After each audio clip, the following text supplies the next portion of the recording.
DC X LOTM, a Beander in DC.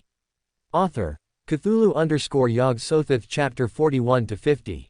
Alex sat in his office, reviewing the latest Aeternum reports. The recent events, the assassin, his confrontation with Batman, and Barbara Gordon's visit had made things more complicated. He had expected pushback from Gotham's elite.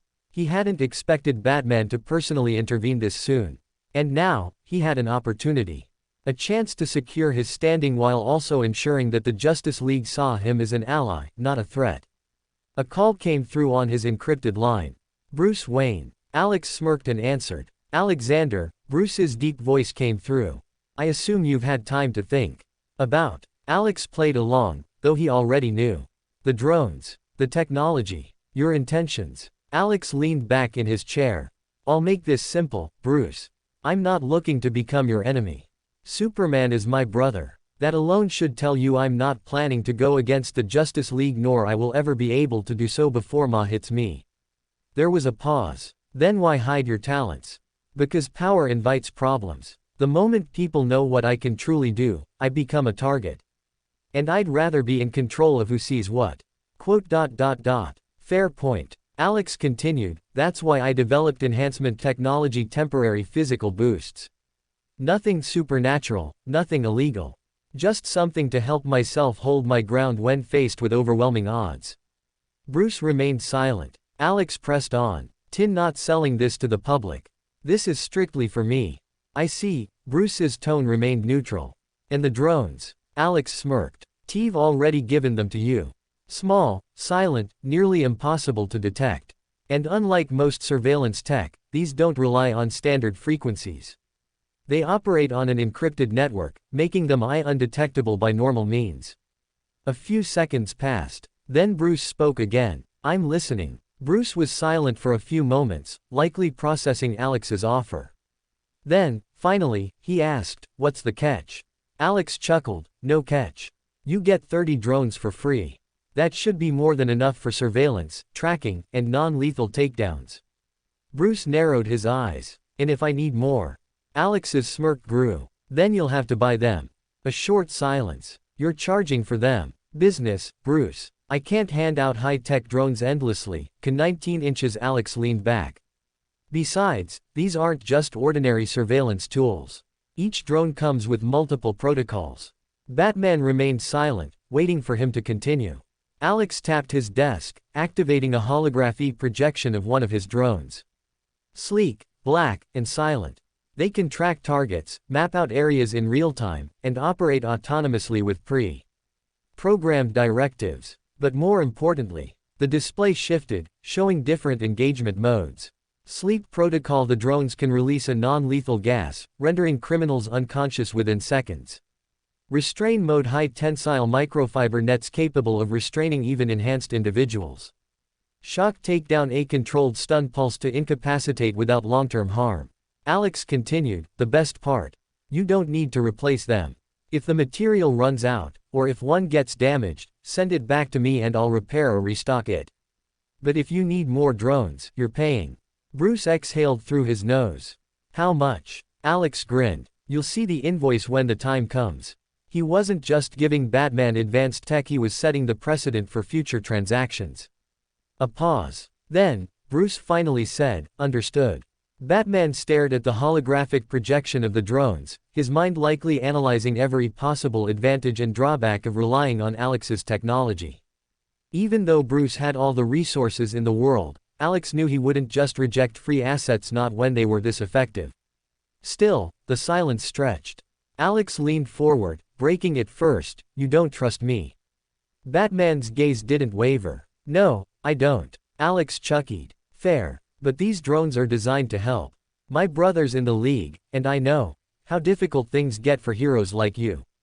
Batman's expression remained unreadable, but Alex continued anyway. These drones aren't just about fighting crime. They reduce risks for both heroes and civilians. He gestured toward the hologram. Imagine you're tracking a suspect through Gotham. Instead of sending in a full team or engaging personally, you send one of these.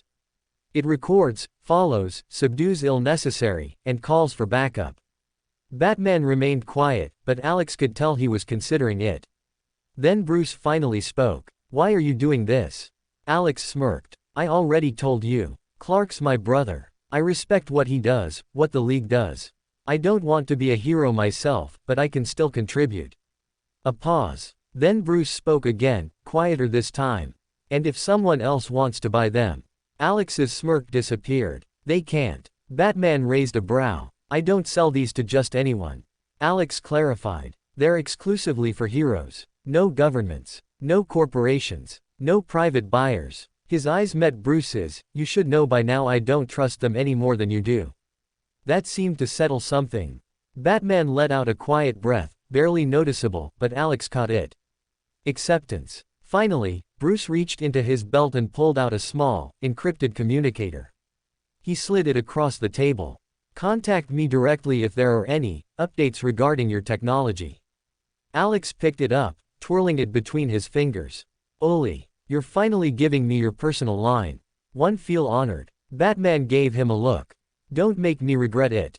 Alex just grinned. The deal was set. Alex leaned back in his seat, rolling Batman's encrypted communicator between his fingers. This wasn't just about drones anymore. This was trust. Well, at least as much trust as Batman was willing to give anyone. Alex had no intention of ruining that. Batman, of all people, was someone he didn't want as an enemy. Not because he feared him, but because Bruce Wayne was the leader of the Justice League, the organization his brother fought for. And deep down, Alex knew that if he ever wanted to work with the League in any capacity, he needed Bruce's approval first. Even if that approval was begrudging. With the drone deal settled, Alex turned his attention to his next big project. Aeternum Industries was advancing at a rapid pace, but it needed more than just security contracts and advanced tech. It needed something that would cement its place as a global powerhouse. Alex pulled up several project files, analyzing the possibilities. Advanced medical technology, healing devices, enhanced prosthetics, and bio-regeneration tech. Something that could put Wayne Medical and LexCorp on edge. Enhanced energy systems, a new form of power generation, something that could rival Star Labs, advancements. Weaponized anti-villain systems, not something he'd sell, but rather something to protect himself from people like the League of Assassins and other threats. Each of these would be game-changing. And with his growing power, he could develop them faster than any normal scientist ever could. But, which one should he focus on first? Alex tapped his fingers against his desk, deep in thought. Then, his communicator buzzed. Alex glanced at the encrypted device Batman had left him. Incoming transmission. Oracle. Oracle. Ah. Barbara Gordon. Alex smirked slightly as he answered. "Oracle. Didn't expect to hear from you so soon." Barbara's voice came through, professional yet slightly cautious. "We need to talk. Now." Alex raised an eyebrow. "About." There was a slight pause. "The drones. And the assassin from earlier." Alex leaned back, sighing. Of course. Batman was trusting him for now, but that didn't mean everyone else would. And Barbara. She was one of the most cautious people in Gotham. "All right," Alex said. "Where do you want to meet?" There was another pause before she finally answered. "Clock Tower. Be there in an hour." Then, the call ended. Alex exhaled, rubbing the bridge of his nose. This should be interesting. Alex sat in his private hover car, silent, calculating. The cold wind of Gotham's night howled outside as the vehicle drifted through the city air, its stealth protocols ensuring no one noticed his movement. Barbara Gordon. A sharp mind, an even sharper tongue. She was Oracle, Hatman's eyes and ears across Gotham. And she wanted a meeting. Not a good sign. Alex leaned back, closing his eyes briefly. The moment he reached sequence and cold-blooded of the Abyss pathway, his emotions had started fading, his sense of attachment, joy, love, even anger, all of them numbing into nothing but logical impulses. It wasn't like he didn't remember emotions. He just didn't feel them. And with the leveling up of his neighboring pathways, Justiciar, law and judgment, Red Priest, war and revolution, Black Emperor, authority and command, his mind had become even colder, more calculating, and ruthless. There was no desire for romance, no distractions. Only purpose. Family above all else, then his pathway advancement. Aeternum Industries. And maintaining his hidden identities. Everything else was secondary. The Clock Tower was one of Gotham's most secure locations, second only to the Batcave itself. It was Oracle's main headquarters, filled with the most advanced security systems Batman had access to. Not that it mattered to Alex. He could bypass most of them if he wanted. But tonight, he didn't come as an intruder. Stepping out of his hover ear, Alex moved with purpose. His dark coat billowed slightly in the wind as he reached the entrance. The moment he approached, the door unlocked automatically. She was already expecting Hitu. Clever girl. As he stepped inside, multiple scanning lights ran over his body. Retinal scans, infrared checks, electromagnetic scans. Oracle was thorough. A voice echoed through the room. No weapons detected. But you're carrying some kind of unknown energy signature. What is it? Alex smirked slightly. That would be me. A brief silence. Then, come up. When the doors opened again, he was met with the sight of Barbara Gordon, sitting at her massive control station, screens glowing all around her. She turned her chair toward him, her expression unreadable. She was dressed in a black and blue tactical suit, her red hair tied back, her sharp green eyes studying him carefully. You move fast. Alex tilted his head. And you don't waste time. Barbara didn't respond immediately. Instead, she gestured to a chair. Sit. He didn't. Instead, he looked around the room, taking in the security measures, the exit points, the hidden weapons. Barbara sighed. You're just like Batman, always analyzing. Alex smirked. Habit. She leaned forward. So, let's get to the point. What exactly are you after?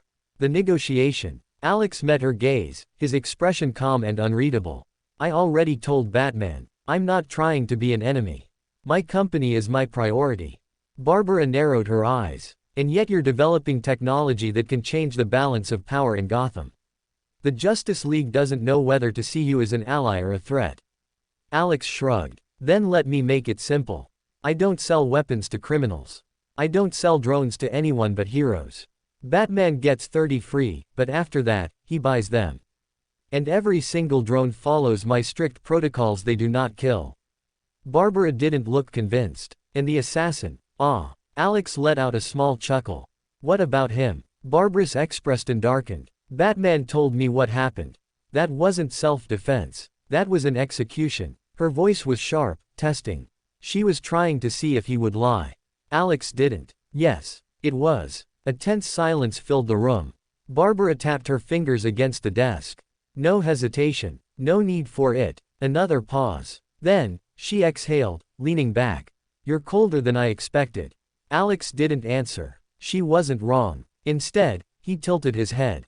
Does this change anything? Barbara stared at him for a long moment before finally saying, no, but it means I'll be watching you closely. Alex smirked. I'd expect nothing less. Barbara nodded, then turned back to her monitors. Batman trusts you. For now. That's enough. She tapped a few keys, and one of the screens lit up. The drones will be monitored. If I find anything suspicious. You won't. Alex cut in smoothly. I made sure of that. Another silence. Then, Barbara smirked slightly. You really don't care what people think of you, do you? Alex smiled hack, not in the slightest. As Alex turned to leave, Barbara's voice echoed from behind Hunt. Oh, and Kent. He paused and turned around, arching an eyebrow. Batman said he'll need more drones. Alex smirked. I assumed as much. Barbara gave him a small nod, the kind that indicated the business was done for now. Let me know if you need anything else, and don't make us regret trusting you. With that, Alex stepped into the elevator, the doors closing behind him, leaving Oracle in her sanctuary. The elevator door slid shut behind Alex, sealing him away from Oracle's eaves. As the soft hum of the machinery reverberated through the cabin, Alex leaned back against the wall, his mind turning over the events of the evening. The meeting with Barbara Gordon had gone almost as expected. Oracle was sharp, unyielding, and not easily fooled. But she had shown no immediate hostility, which was a step forward. She trusted Batman's judgment, and right now, Batman was inclined to trust Alex. But trust was always conditional, always fragile. Batman will be watching, Barbara had said. That much was certain. As his vehicle glided silently through the air, Alex reviewed the conversation in his mind, analyzing each word, each pause, each gesture. Barbara was smart, but she wasn't perfect. She would eventually come around. He just had to keep proving that he wasn't a threat. The drones would help with that. The conversation about the assassin, however, had been a reminder of how much colder he had become. His abyss pathway had numbed him to most emotions. The cold-blooded, detached demeanor that had taken hold of him was a necessary evil for someone with his goals. And while it helped him stay focused, it also made interactions like tonight's feel more like a transaction than a personal connection. No hesitation. No need for it. His own words echoed in his mind. It was the truth. His decision to take down the assassin had been swift, methodical, and entirely necessary. The man had posed a threat, and Alex didn't waste time with moral quandaries when survival was on the line. But Barbara hadn't seen it that way. She saw it as an execution. And maybe, from her point of view, it was. But Alex wasn't in the business of answering to anyone else's moral compass. He had his own rules. And those rules built on survival, control, and power did not leave room for half measures. As his car streaked across the darkened sky, Alex turned his attention to something else, his pathways. The Black Emperor pathway had reached sequence 8, and with it, the pathways that aligned with it were beginning to evolve in unexpected ways. The Abyss pathway, Justiciar pathway, and Red Priest pathway had all leveled up as well. It wasn't a massive boost yet, only sequence 8 after all, but it was enough to begin pushing his powers in new directions. More importantly, it was a sign that things were changing. The pathways that once stood as individual entities were now starting to morph, overlap, and even bleed into each other. The Abyss was becoming more akin to the Red Priest's embrace of darkness and revolution, while the Justiciar pathway began influencing how Alex viewed the law and judgment, not just as abstract concepts but as instruments of power. This wasn't something Alex thought about actively, at least not right now. But deep down, he could sense the shift, the impending evolution. He would need to be ready. The Paragon pathway too was growing, and though it wasn't the focus of the evening, it had leveled up with his progression. The Abyss pathway had reached a stage of its evolution that removed most of his emotional responses. He didn't need to fight against the tide of human sentiment. His goals were clearer, sharper, and his methods more refined. Still, the Paragon pathway brought with it a sense of justice and order that occasionally clashed with his newfound detachment. By the time Alex's car touched down at Aeternum Industries, the sky had deepened to an even darker shade of midnight. The glow of city lights below flickered in the distance, but here, the Aeternum Tower stood tall, a beacon of controlled chaos. His building, his creation, the foundation for everything to come. Stepping out of the car, Alex was met with the familiar buzz of activity around the compound. The security was tight, and the perimeter was equipped with multiple levels of defenses to ensure no one slipped through. Aeternum Industries wasn't just a company, it was a fortress, built with the very foundation of his Beyonder abilities and enhanced by his growing influence over both the mystical and technological realms. Inside, he was met by security personnel who respected him but didn't dare speak unless spoken to. The internal elevators took him directly to the top floor, where his office awaited. The space was sleek, minimalistic, and perfectly organized, designed to reflect the efficient, methodical nature of the man who ran it. Alex took a scat at his desk and called up the latest reports on his drones, the ones he had delivered to Batman. The 30 free drones he had promised were now officially in Batman's hands, with Barbara's confirmation that he would need more. The drones had done their job. They were perfectly equipped for non-lethal action. They followed precise protocols, all developed by Alex himself to subdue criminals, not kill them. Of course, if the drones' mission changed, if they were destroyed, or their materials depleted, they'd be sent back to him for repairs and refurbishing. The drone project had become a milestone in his plan. But it wasn't just about helping heroes. He had developed a set of protocols that would compensate for the things he wasn't ready to tackle yet, things like infiltration, stealth, and maintaining a low profile while executing a plan. He hadn't yet turned to the complete merger of his pathways, but that didn't mean he wouldn't eventually. For now, the drones were his anchor to the outside world. His way of offering something to the Justice League while keeping his true agenda closely guarded. But as Alex sat back in his chair, a soft hum echoed through the building, the only sound other than the steady beating of his heart. Illis' mind was already a few steps ahead, running through possible scenarios and analyzing his next move. The night was still young. His plans were coming to fruition. And in this game of shadows, Alex Kent had yet to reveal all his cards. And in this game of shadows, Alex Kent had yet to reveal all his cards. As the glow of his office lights softened, a silent message flashed across his computer screen. Batman requests additional drones. The quiet hum of the office was the only sound that accompanied Alex as he leaned back in his chair, studying the new message from Batman. His fingers hovered over the keyboard for a moment before he typed a simple response. "I'll have them ready." The message was sent. Now, the only thing left was to fulfill the promise. Batman's request for additional drones was a sign of progress, a small but important victory in his larger scheme. The drones he had already provided had worked as intended, but this was different. Batman needed more, and that was something Alex was prepared for. But it wasn't just about fulfilling an order, it was another step in his delicate game with the Justice League. For a moment, he allowed himself to pause and reflect. The drones were only a piece of the larger puzzle. They helped him maintain a low profile, stay in the shadows, and gain a foothold within the Justice League's operations. However, Alex knew that eventually, they would become more than just tools, they would become a symbol. The drones represented his calculated approach, the way he had always worked, moving with precision and purpose. And as for the Beyonder pathways, they were evolving. His progress had slowed somewhat, but it was inevitable. When his pathways reached Sequence 8, it was a turning point. It was the moment when things began to morph, overlap, and shift. The merging had begun, and though Alex had yet to fully realize the extent of it, the influence was undeniable. The neighboring pathways were growing stronger, pulling him in new directions.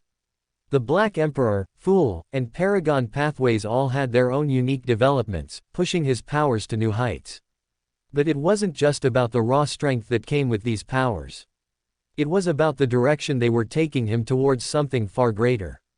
For now, though, he focused on the immediate task at hand.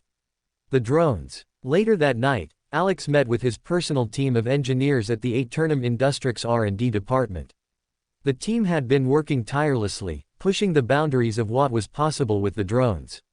The drones Batman had received were a prototype, designed to be silent, efficient, and lethal only when absolutely necessary, but the new batch would have upgraded protocols, more advanced designs, and additional capabilities that could help the Justice League in ways they hadn't even considered. Alex glanced over the designs, his eyes scanning the blueprints. These drones would be equipped with more sophisticated AI that allowed them to operate autonomously, adapt to different situations, and react to threats without direct input. They would be capable of subduing criminals silently, efficiently, and without leaving any trace. But there was one key difference: they wouldn't be for everyone. He had made it clear from the start the drones were only for heroes. The moment anyone else tried to get their hands on them, they would be deactivated. It was a measure of control, a way to ensure that no one could use his creations for their own gain. After all, Alex didn't trust just anyone with his technology. His drones had been designed with specific protocols, and those protocols would only be activated under the right conditions. Make sure the repairs are up to par, Alex instructed his lead engineer. If any of these drones get damaged or the materials run out, I expect them back immediately. Batman will need them, and we can't afford any delays. The engineer nodded, understanding the importance of the task. Alex was already thinking ahead, already planning for the next stage of his drones initiative. But he wasn't just creating drones for Batman, he was building a network of influence, a web of connections that could extend far beyond the Justice League. The drones were just the beginning. The next day, Alex received a message from Barbara Gordon. She had called in favor of Batman again, a simple request this time. She wasn't asking for more drones, she was asking for details. The Justice League's operations were far more complex than Alex had anticipated, and each member had their own specific needs. Batman's pleased with the drones you've provided, but he's going to need more. Barbara's message was concise. I'll come by later today to discuss it in person. Alex had to smile. It was clear that the Justice League was starting to trust him, or at least trust his technology.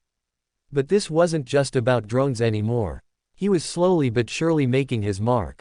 Barbara's message was more than just an order for more equipment, it was a sign that Alex was becoming indispensable to their operations. But even as he reflected on the success of the drones, Alex knew that he couldn't afford to get complacent. He couldn't afford to let the League see him as just a supplier.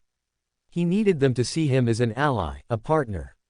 Only then would he be able to maneuver in the shadows with ease, without anyone suspecting his true intentions. As the day wore on, Alex sat alone in his office, deep in thought.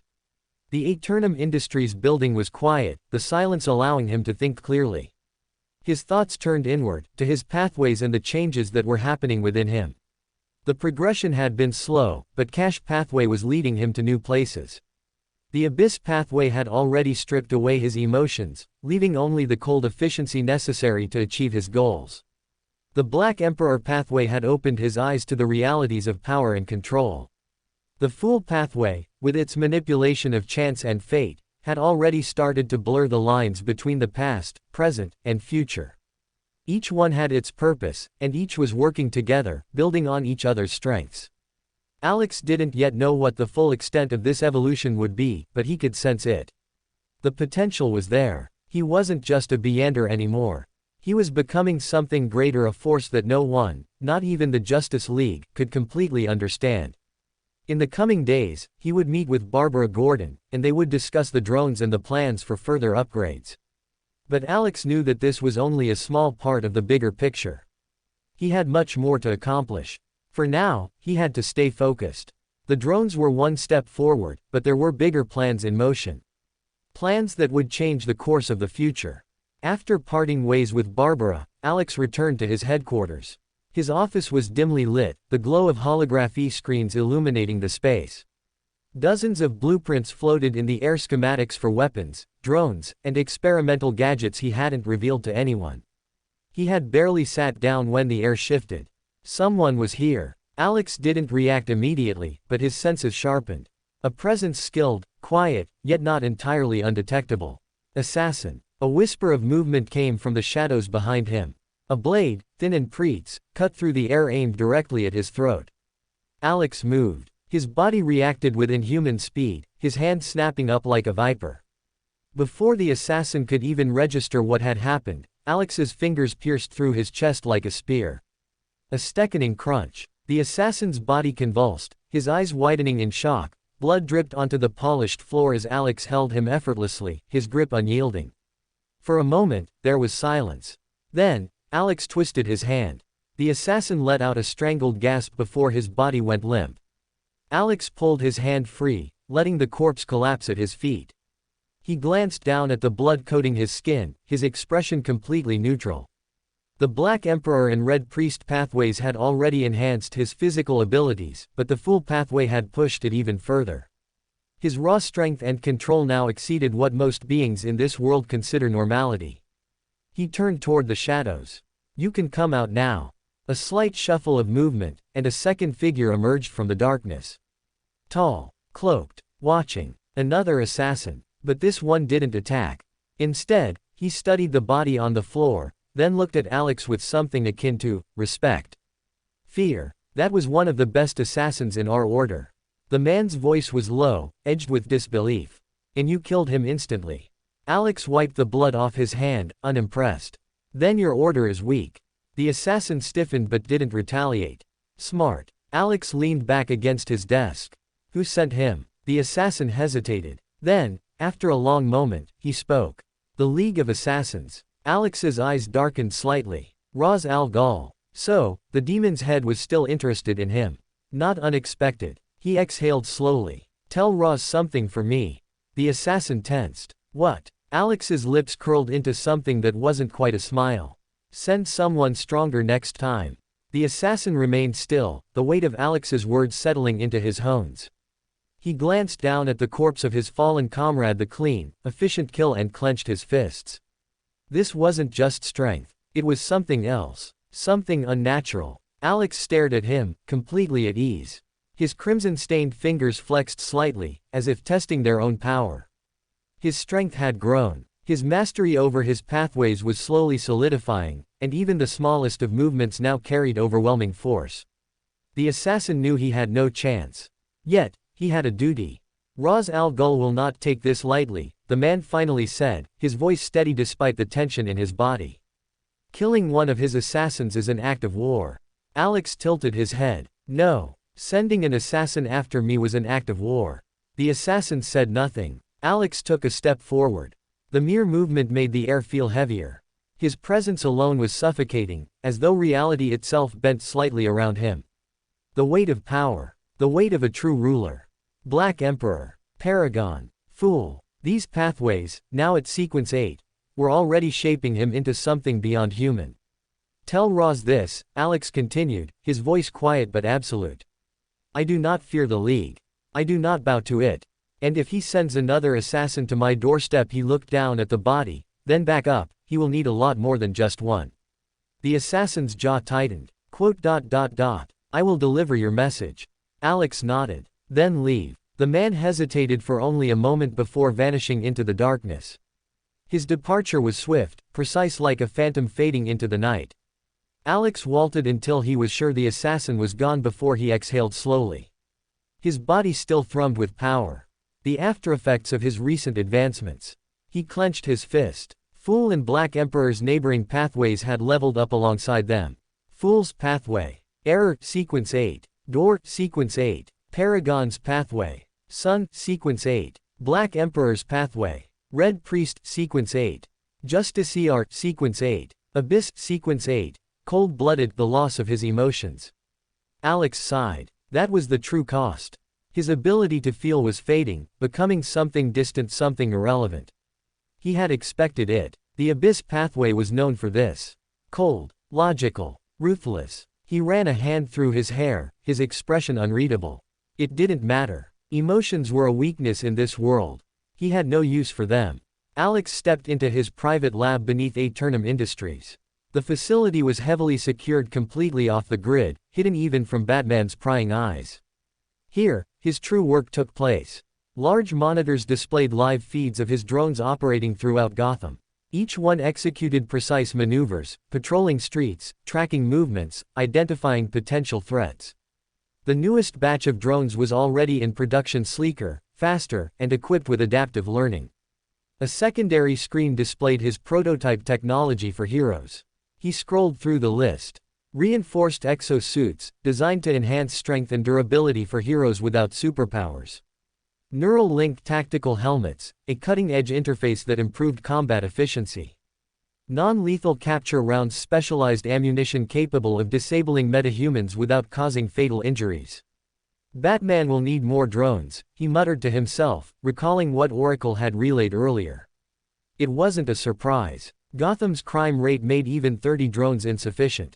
All increased production. More drones meant more surveillance. More surveillance meant more control. And control was everything. As he finalized the adjustments, an alert flashed on one of his screens. His expression darkened. The League of Assassins was moving. Ra's al Ghul wasn't going to let this go. Alex exhaled. Let them come. The dim glow of the monitors cast shadows across the underground lab as Alex leaned back in his chair. His fingers drummed lightly against the metal desk, his mind processing the data scrolling across the screen. The League of Assassins had begun making moves. Through his network of surveillance drones and information brokers, he had intercepted vague whispers, coded messages passed between operatives, sudden shifts in high-profile mercenary activity, and the disappearance of several assassins from known League outposts. Ra's al Ghul was responding. Good. He had expected nothing less. Alex stood, walking toward the massive digital display that outlined Gotham's criminal landscape. He traced a finger along the map, following the League's most recent movements.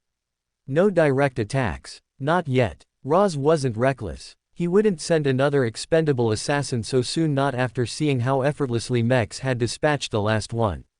This was a test. The League wanted to observe. To learn. To understand exactly what they were dealing with. Alex smirked. Let them try. He wasn't some common target. He wasn't just another businessman playing in Gotham's underworld. He was something beyond them. Something they could never control. Wayne Manor, the Batcave. Barbara Gordon adjusted her pulse as she navigated the Batcave's complex database. She had spent the last 2 hours compiling reports, cross-referencing Alex Kent's known technological advancements with the new drones he had provided Batman. The results were frustrating. Despite her best efforts, she still couldn't fully reverse engineer them. She leaned back, exhaling sharply. This shouldn't be possible. The drones Alex had given them were decades ahead of any technology currently available. Silent flight. Adaptive tracking. Near imperceptible to human and mechanical detection systems. And the kicker. They were self-repairing. She glanced at Batman, who was standing in front of the Batcomputer, studying a report of his OWTL. Still no weaknesses? She asked. Batman's silence was her answer.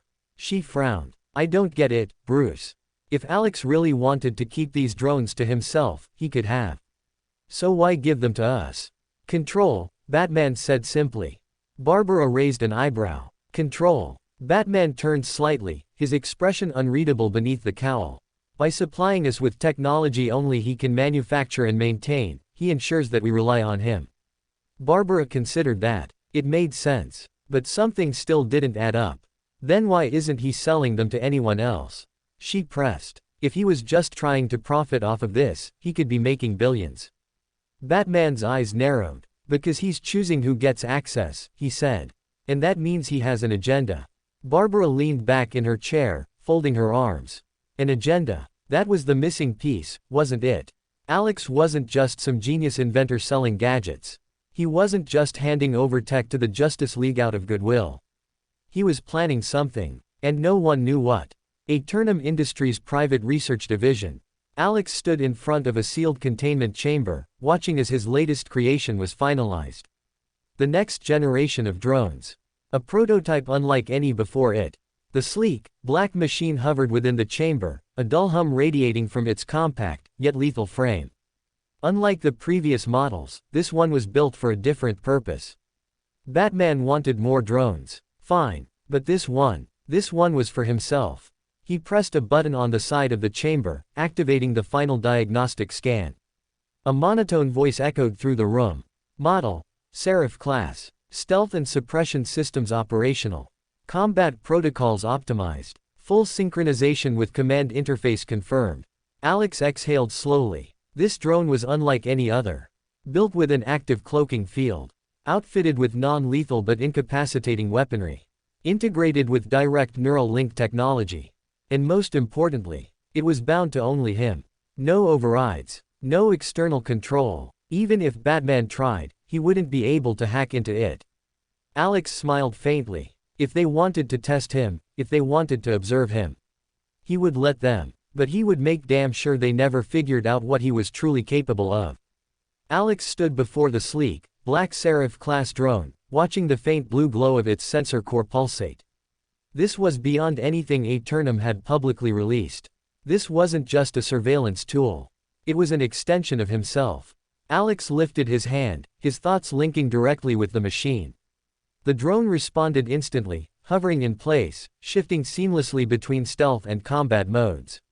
No manual controls. No external command interface. Just pure, direct synchronization.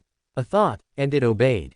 Line break. Barbara Gordon stepped out of the elevator, adjusting her jacket as she entered the private meeting space Bruce had set up. The room was sleek, minimalist, and unsurprisingly equipped with hidden surveillance measures. Alex Kent was already there, leaning casually against the conference table, hands in his pockets. Barbara's gaze immediately flicked to the small metallic case beside him. More drones. Batman had told her to handle this meeting. To observe. To assess. Alex turned his head slightly as she entered, his golden eyes unreadable. Oracle. Barbara narrowed her eyes slightly. That's a name most people don't use in person. He smirked faintly. You're not most people. Barbara crossed her arms, leaning against the opposite side of the table. You brought more. Alex nodded toward the case. 30 more. As agreed. She hesitated before stepping forward, unlocking the case. Inside, the drones were neatly arranged, their sleek black exteriors gleaming under the artificial light. Each unit was compact, nearly imperceptible when inactive. Barbara picked one up, feeling the lightweight but incredibly durable material. These are different, she noted. Alex inclined his head slightly. Upgrades. Lighter frame. Extended power supply. More efficient suppression protocols. Barbara studied him for a moment. His voice was even, controlled. Something about him was different. She had read his profile. His history. By all accounts, Alexander Kent had always been reserved but expressive in subtle ways. There had been warmth in his interactions, a quiet, underlying curiosity. But now, his presence felt detached. Not cold. Not hostile. Just distant. Barbara set the drone back into the case, closing the lid. Batman wants to know if you can produce more. Alex exhaled softly. I assumed he would. She raised an eyebrow. And Alex met her gaze. I can provide more, but beyond these, he'll have to buy them. You'll also need to send back any damaged ones for maintenance. The materials I use aren't exactly something you can just replace. Barbara frowned slightly. That sounds like a restriction. Alex smiled faintly. Call it an insurance policy. She didn't respond immediately. Batman was right. Alex wasn't just handing over technology. He was making sure he remained the only one who could maintain it. A monopoly on his own creations. She tapped the case. We'll be in touch. Alex simply nodded, stepping back as she picked up the case and turned to leave. But before she could reach the door, Oracle. Barbara paused, glancing over her shoulder. Yeah. Alex's expression didn't change, but there was something about the way he spoke next that made her pause. Tell Batman to be careful. Barbara frowned. Careful of what? Alex tilted his head slightly. Things are moving. People are watching. He's not the only one preparing. Her grip on the case tightened slightly. A warning, a threat, or just a fact. She didn't answer. She simply nodded and walked out, her mind already racing through the implications. Alex sat in his private office at Aeternum Industries, reviewing the security footage from Gotham streets. His drones had been running automated scans, flagging any suspicious movements outside the usual criminal activities. But this was different. A group of unknown individuals had entered Gotham, moving in patterns too coordinated for common mercenaries. Their equipment was high-end, their movements too precise. Whoever they weren't ordinary criminals. Alex leaned back in his chair, considering the possibilities.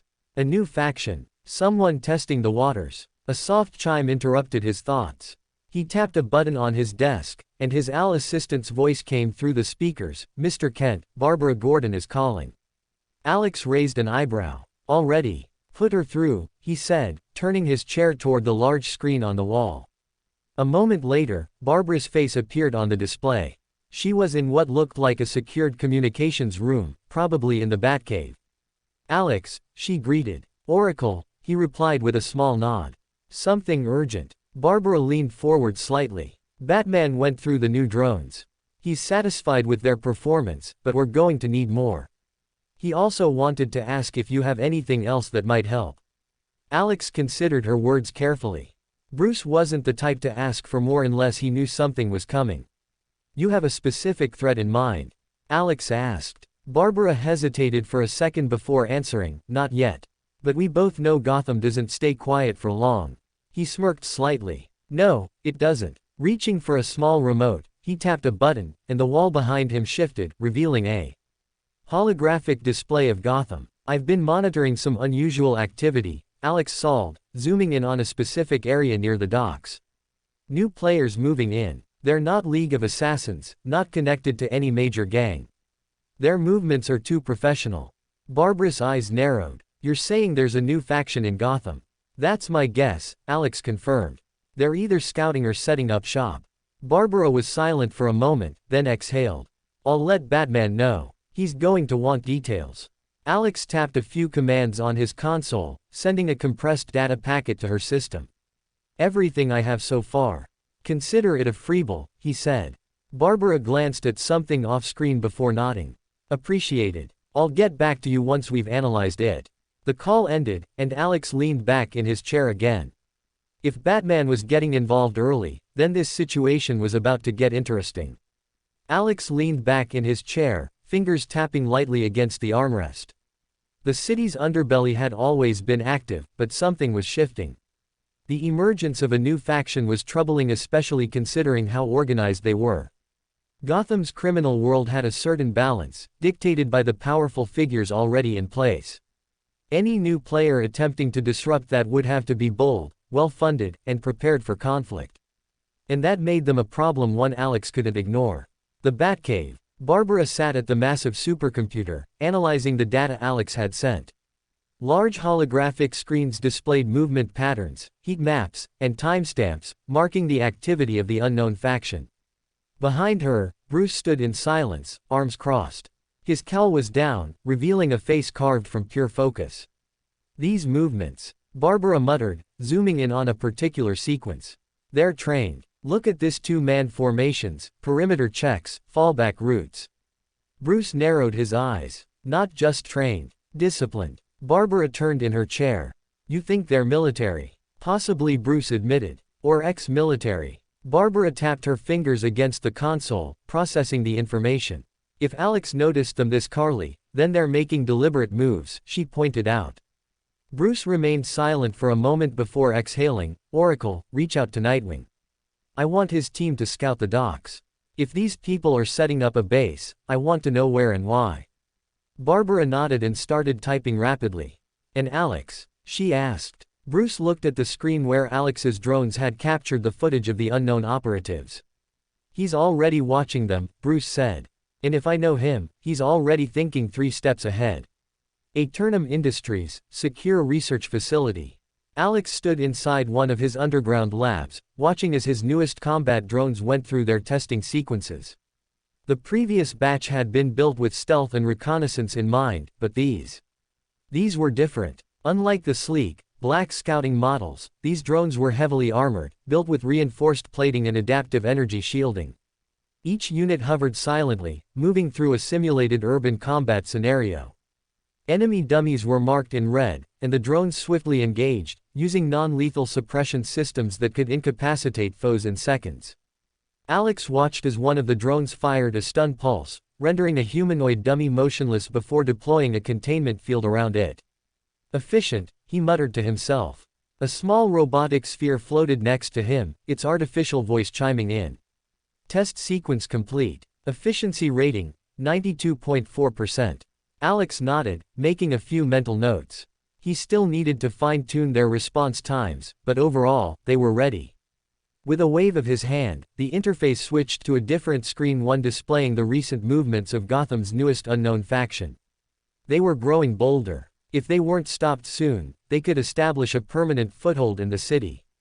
And Alex wasn't about to let that happen. Alex leaned over his workstation, making minor adjustments to the drone interface. His fingers moved swiftly, entering commands that modified their targeting parameters. These weren't just tools for surveillance anymore, they needed to be adaptable for different situations, depending on the level of threat. His attention briefly shifted to a live feed showing the docks. His drones had picked up increased activity, coordinated movements, supply drops, and encrypted radio chatter. Whoever this faction was, they were setting up something long-term. He tapped a command on his console, sending the latest intel package to Batman's secure channel. The Batcave. Barbara Gordon sat in front of the large screens, her eyes flicking from one display to another. Batman stood in the shadows, watching the images scroll past. Everything checks out, Barbara said, focusing on the drone footage. The docks are busier than usual, but there's something off. No one's making any knots, and there are too many encrypted communications happening in the area. Bruce grunted in agreement. We've been tracking this group for weeks now. They're careful, coordinated, but too reliant on concealment. They think they can hide in the shadows. Barbara narrowed her gaze as a drone zoomed in on a small, inconspicuous warehouse at the far end of the docks. That's where they've been moving a lot of supplies to, she noted. But there's no way to know for sure what's inside. Bruce leaned forward, his expression hardening. We don't know their goal yet, but if they're that methodical, they could be setting up something big. Something we can't afford to overlook. Barbara glanced at Bruce, a silent understanding passing between them. They knew what needed to be done. We'll need more of Alex's drones to get full coverage. It's not enough just to watch, we need to infiltrate, get inside the warehouse before they can make their move. Bruce paused, then nodded. I'll send a message. He should be ready. Aeternum Industries private lab. Alex leaned back in his chair, the cool air of his lab giving him a moment of reprieve. His drones were already gathering valuable data, and Batman's team was poised to take action. But Alex knew that things weren't always as simple as they seemed. Gotham's criminal underworld was ever-changing, and whoever was behind the recent activity was no exception. The docks were a prime location, a hub for smuggling, covert operations, and now, possibly something much darker. He wasn't blind to the significance of the moment. He had a feeling this was just the beginning. His drones weren't just about surveillance, they were part of a bigger plan, something that would take the city's defense to the next level. But first, they needed to secure the information. He opened a private channel to Batman. The encrypted message was brief but to the point. The drones are ready for the next step. Proceed with caution. Alex didn't need to say much more. Batman would understand. The Teen Titans Tower. The Teen Titans had been working alongside Batman for weeks now, gathering intel, keeping an eye on the underground movements in Gotham. They had their own network, but the information Alex was sending made things much easier for them. Robin sat in the control room, his eyes glued to the screens. The drones had provided a clear view of the area near the docks, and their precision was undeniable. They had pinpointed multiple areas of interest, but the real question remained, what were they up to? Got anything new? Raven's voice cut through his thoughts. Robin, adjusting his mask slightly, replied. Yeah, it's like they're setting up shop at the docks. Some sort of secret operation. Alex's drones are getting us closer, but we're not going in blind. Raven glanced at the screen. I see. The fact that they've been so careful means they know we're looking. Exactly, Robin said, which is why we need to move fast. Batman wants us to hit the warehouse and gather whatever intel we can before they know we're there. He turned to his teammates. This is what we trained for. We move in, get what we can, and then retreat. Stay sharp. Cyborg was already moving toward the exit. You know I'm always ready to bust some heads. Starfire smiled, her eyes glowing. I am ready for action. Beast Boy, sitting lazily in a chair, finally perked up. So, are we getting ice cream after this? Raven rolled her eyes. Priorities, Beast Boy. Robin turned his attention back to the drones on the screen, mentally preparing for what was ahead. They were working with limited information, but that was nothing new. The Titans knew how to improvise, and with the drone intel from Alex, they had an edge. We move out in 5 minutes, Robin ordered, looking at his team. The Teen Titans made their way through the shadows of Gotham, the docks barely visible under the dim moonlight. Robin led the way, his focus unwavering. He could feel the weight of the mission on his shoulders, but he wasn't alone.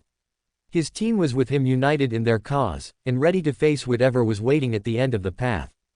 Behind them, the sound of their movements was muffled, thanks to the advanced drones Alex had provided. They were undetectable in the shadows, silently providing surveillance and relaying live data back to their team.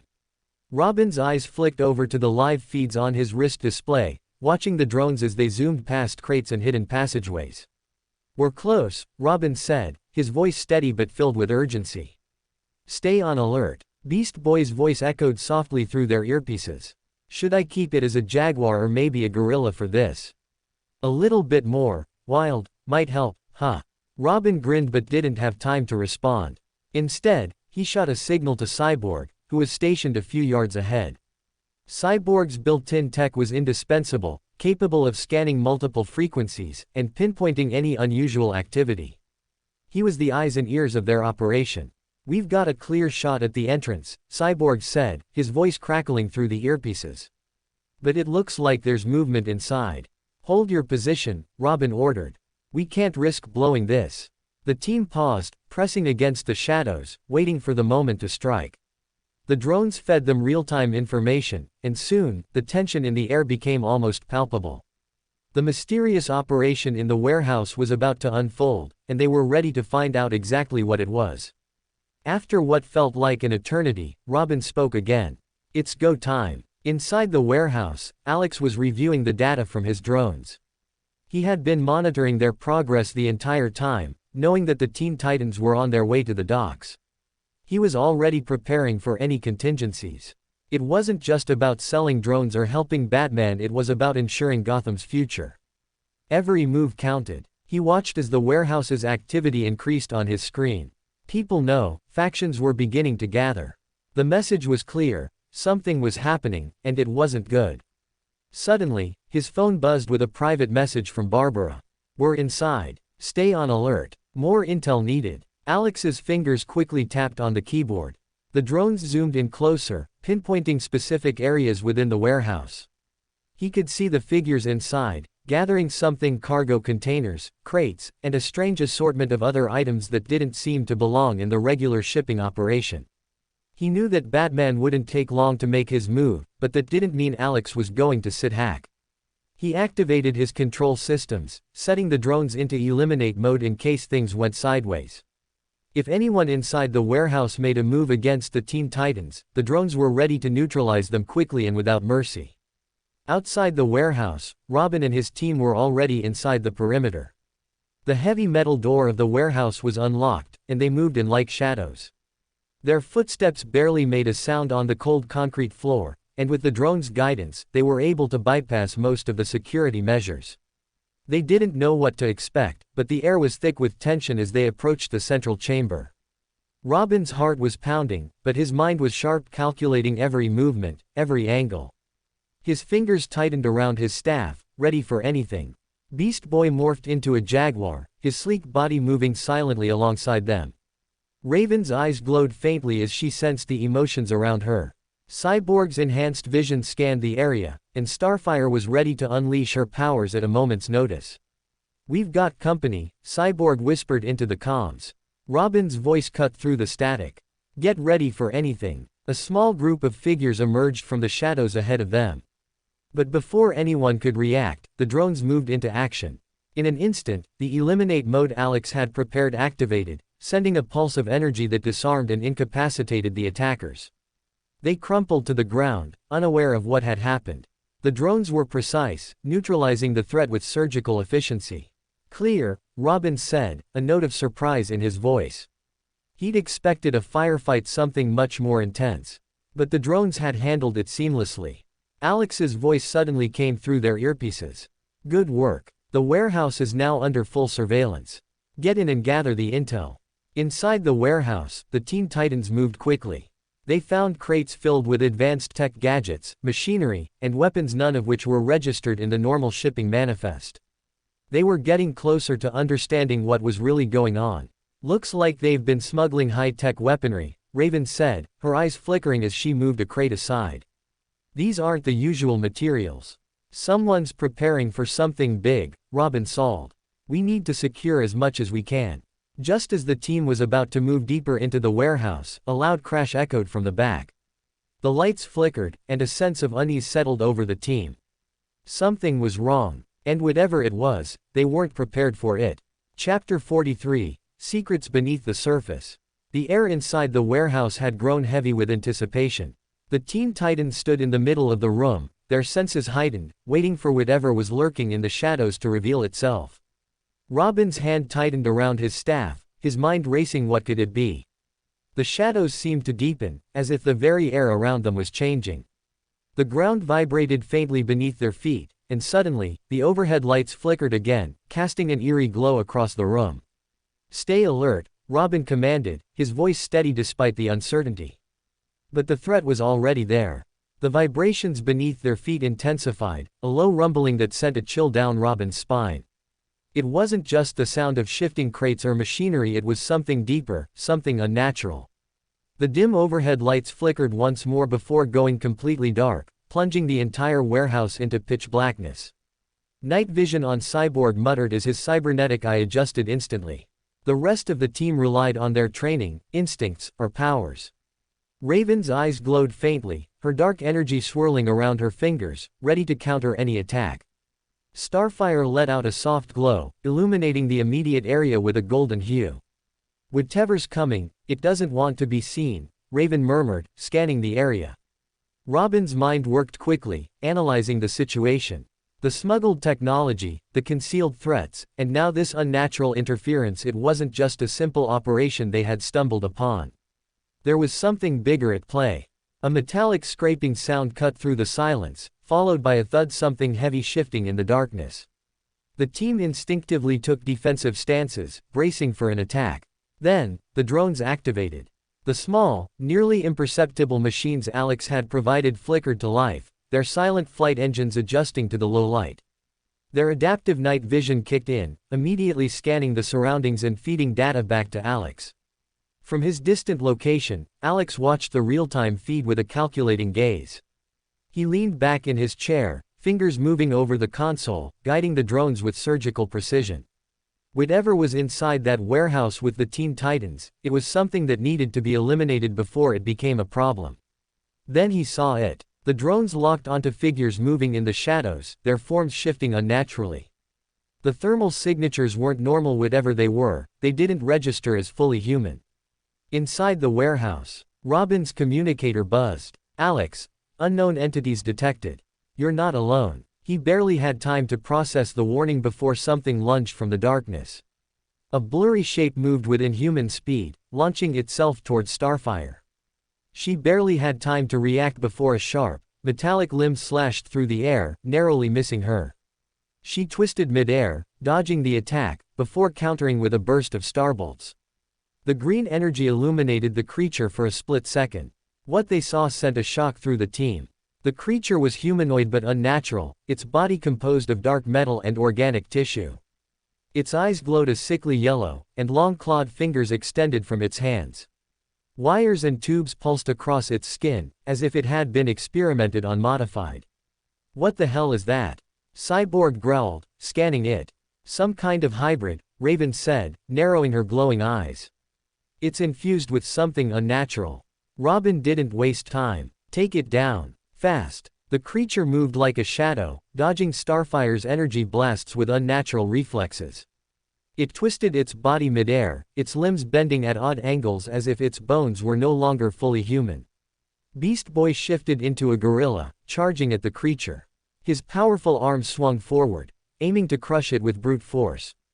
The creature dodged again, but this time, it was met with Cyborg's sonic cannon, a blast of concussive energy that sent it skidding backward. Robin saw his opening. He moved in fast, his staff cracking against the creature's skull with a sharp impact. But instead of reacting like a normal opponent, the creature simply twisted its head unnaturally, its glowing eyes locking onto Robin. A metallic tendril shot out from its arm, aimed directly at him. Robin barely dodged in time, flipping backward as the tendril sliced through the air where his chest had been moments before. "They're cybernetically enhanced," Cyborg called out. "This tech, it's advanced. Someone's controlling them. That means we need to find the source," Robin responded, landing in a crouch. The drones, still floating above, adjusted their targeting systems. They scanned the creature's internal structure, searching for any weaknesses. Alex's voice came through the comms. "Alex, there's an energy signature controlling it. Cutting the link might disable it. Sending coordinates now." A small holographic map appeared on Robin's wrist display, showing the location deeper inside the warehouse. "Raven, Starfire, cover me. I'm going in." While the rest of the team kept the creature occupied, Robin moved toward the coordinates Alex had sent. He sprinted through the darkened corridors of the warehouse, dodging debris and moving past abandoned crates. Ahead of him, a glowing control panel pulsed faintly, connected to a large containment unit. Wires and tubes snaked out of the console, linking to a massive energy core that hummed with dark energy. Robin didn't hesitate. He pulled a pair of explosive discs from his belt and launched them at the control panel. Boomy. The explosion sent sparks flying as the panel detonated, the energy core flickering violently. Back in the main chamber, the creature let out an inhuman screech, its body convulsing as the control signal was severed.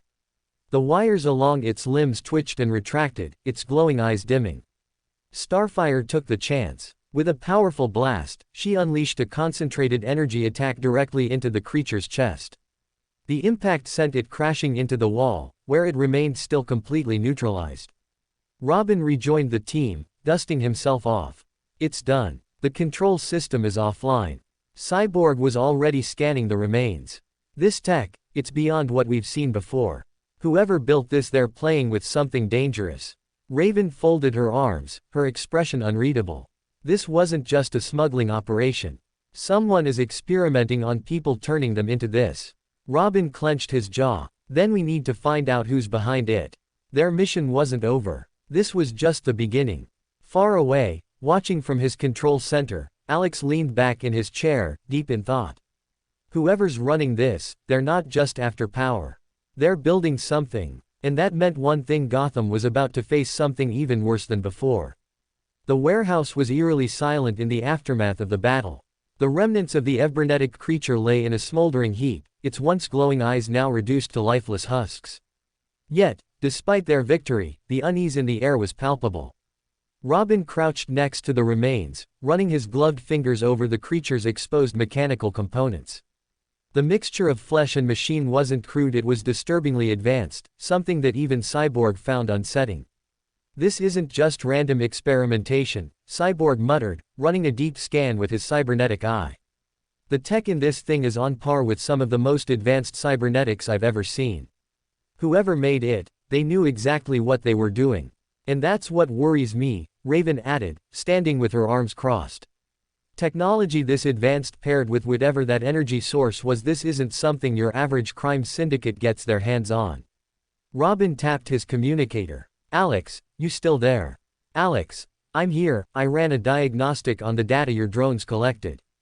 The response came almost immediately. Robin turned away from the wreckage, motioning for the team to listen. What did you find? There was a brief pause before Alex spoke again. Alex, the cybernetics are laced with a strange form of adaptive nanotechnology, something that allows the modifications to bond seamlessly with the organic tissue. It's way beyond normal biomechanical engineering. Whoever is behind this is playing with tech that could revolutionize or destroy the world as we know it. A heavy silence followed his words. Starfire, who had been observing the remains from a distance, spoke up. Could these experiments be related to a greater force? Robin nodded. It's possible. But we need more than just speculation. He turned back to Alex. Did you track where this thing was controlled from? Alex. Yeah, and that's where things get interesting. The signal controlling this thing. It wasn't coming from Gotham. Robin stiffened. Then where? Another pause. Alex. Metropolis. A wave of tension passed through the team. Metropolis was Superman's city. If something this dangerous had roots there, it wasn't just a Gotham problem, it was a global one. Cyborg frowned, rubbing his chin. If this tech was being controlled from Metropolis, then we might be dealing with a corporate-level operation. Someone with access to serious funding and resources. Robin narrowed his eyes. LexCorp. Alex let out a soft chuckle through the comms. Not this time. The signal isn't originating from LexCorp. It's coming from an unknown research facility, one that doesn't officially exist. Raven's eyes darkened. A black site. Robin clenched his fists. Black site's secret facilities where illegal and off-the-books experiments took place. If someone was bidding an army of cybernetic beings, it made sense that they would be using a location that wasn't publicly known. This just got a lot more complicated, Robin muttered. Robin took a deep breath and looked at his team. We need to figure out who's running this and shut it down before more of these things start appearing. Cyborg crossed his arms. We'll need to get into that black site. But breaking into a high-tech facility in Metropolis isn't exactly an easy task. Starfire looked at Robin. Would it be wise to inform Superman? Robin hesitated for a moment. Superman was his friend, his mentor, but this situation was delicate. If they brought in the Justice League too soon, whoever was behind this could shut down operations and erase evidence before they could uncover the truth.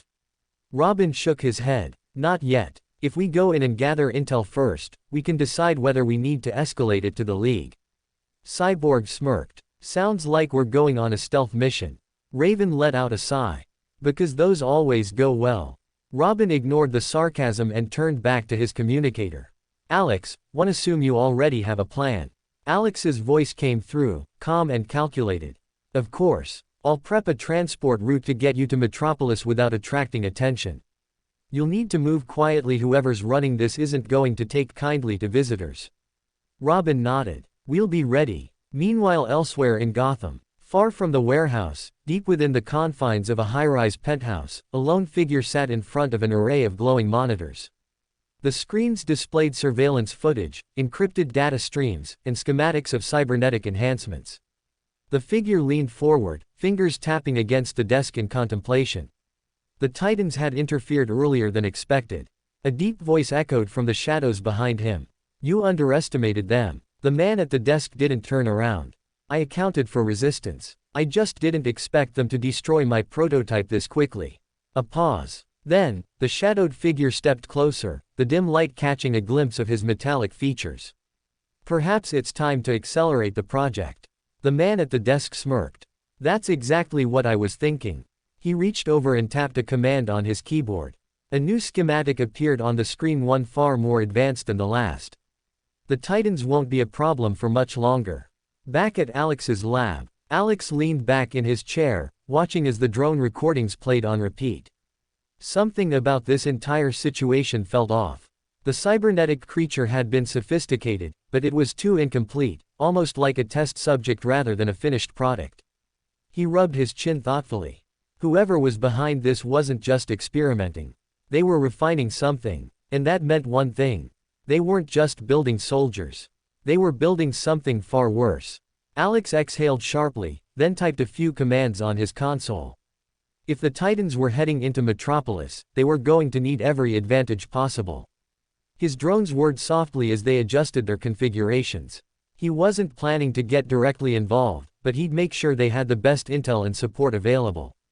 After all, this was his territory now. And if someone thought they could build cybernetic monsters in his world without his permission, they were dead wrong. Alex sat in his lab, watching the surveillance feeds. His drones had traced the cybernetic entity's signal to Metropolis, but the more he analyzed the data, the more uneasy he became. The nanotechnology inside the cybernetic assassin wasn't just advanced, it was deliberate. The fusion of organic and mechanical components suggested a level of refinement beyond even what LexCorp or Wayne Tech could accomplish. Whoever was behind this wasn't just experimenting. They were perfecting something. He leaned back, fingers drumming against his desk as multiple screens flickered with code, blueprints, and decrypted logs. The Titans were heading into dangerous territory, and while they were skilled, they weren't dealing with just another mad scientist. This was someone with vision. And visionaries were the most dangerous type of enemy. A soft beeping noise pulled him from his thoughts.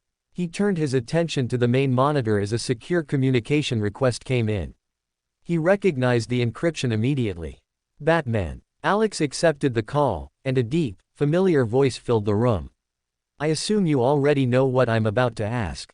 Alex smirked slightly. You need more drones. There was a brief pause. Yes. Alex had expected this. Batman wouldn't have requested the drones unless he saw their worth firsthand. Gotham's crime rate wasn't something that could be handled solely by human effort, even for someone as resourceful as the Dark Knight. But Alex had no intention of handing over an unlimited supply. You'll get 30 more, he said. Same deal as before. After that, if you want more, you'll have to purchase them. Batman was silent for a moment. Understood. Alex knew Batman wouldn't argue. The Dark Knight was pragmatic. He valued resources, but he also respected boundaries. I assume you're monitoring the situation in Metropolis, Batman said, shifting the conversation. Alex sighed. Yeah, the Titans are already moving in, but something about this isn't right. The cybernetic soldier they fought, it wasn't a finished product. Batman's voice was calm, but there was an edge of concern in it. Then what was it? A prototype. Alex answered. A test subject. Meaning whatever they're actually working on, it's still coming. Another brief silence. Then Batman spoke, his tone heavier. Then we don't have much time. Metropolis Titans safe house. Robin adjusted his gauntlets as the Titans regrouped in their temporary base, a secure location just outside of Metropolis. The room was dimly lit, filled with maps, holographic displays, and equipment for their upcoming stealth mission. This place isn't on any records, Cyborg said, running a security scan. No signals going in or out unless we allow it. We're completely off the grid. Good, Robin muttered. He turned to the others. We move in tonight. Raven stood near the back, arms crossed. And if this is a trap? Robin smirked. Then we spring it. He looked at the digital blueprint of the black site that Alex had hacked together. The facility was located beneath an abandoned warehouse near the outskirts of Metropolis. On the surface, it was nothing more than a decayed building. But underground, it was something else entirely. Cyborg zoomed in on the schematics. I ran an analysis of the security systems. This place is running some serious encryption way beyond what a normal front should have. They're hiding something big. Starfire studied the layout. If they have more of those cybernetic creatures inside, we may not be able to simply sneak in. We won't have to, Robin replied. We're going in silent, but if things go south, we hit hard and fast. Beast Boy grinned. Now that's a plan I like. Robin's communicator buzzed. A secure channel opened, and Alex's voice came through. I've sent an additional stealth drone to give you eyes inside the building. Robin nodded. Appreciated. What's our window? Alex's voice was crisp. You'll have exactly 10 minutes before their system detects the interference. After that, they'll know something is wrong. Cyborg whistled. Not a lot of time to work with. It's all we need, Robin said. Raven sighed. You say that now. Robin ignored the comment and looked at the team. Let's move out. Underground facility Metropolis. The Titans Novembered through the dark corridors of the underground facility, the only sound being the soft hum of their stealth gear. The air was stale, filled with the faint scent of metal and chemicals. Robin signaled for the team to stop. He pressed a small device against the wall, allowing Alex's drone to interface with the security system.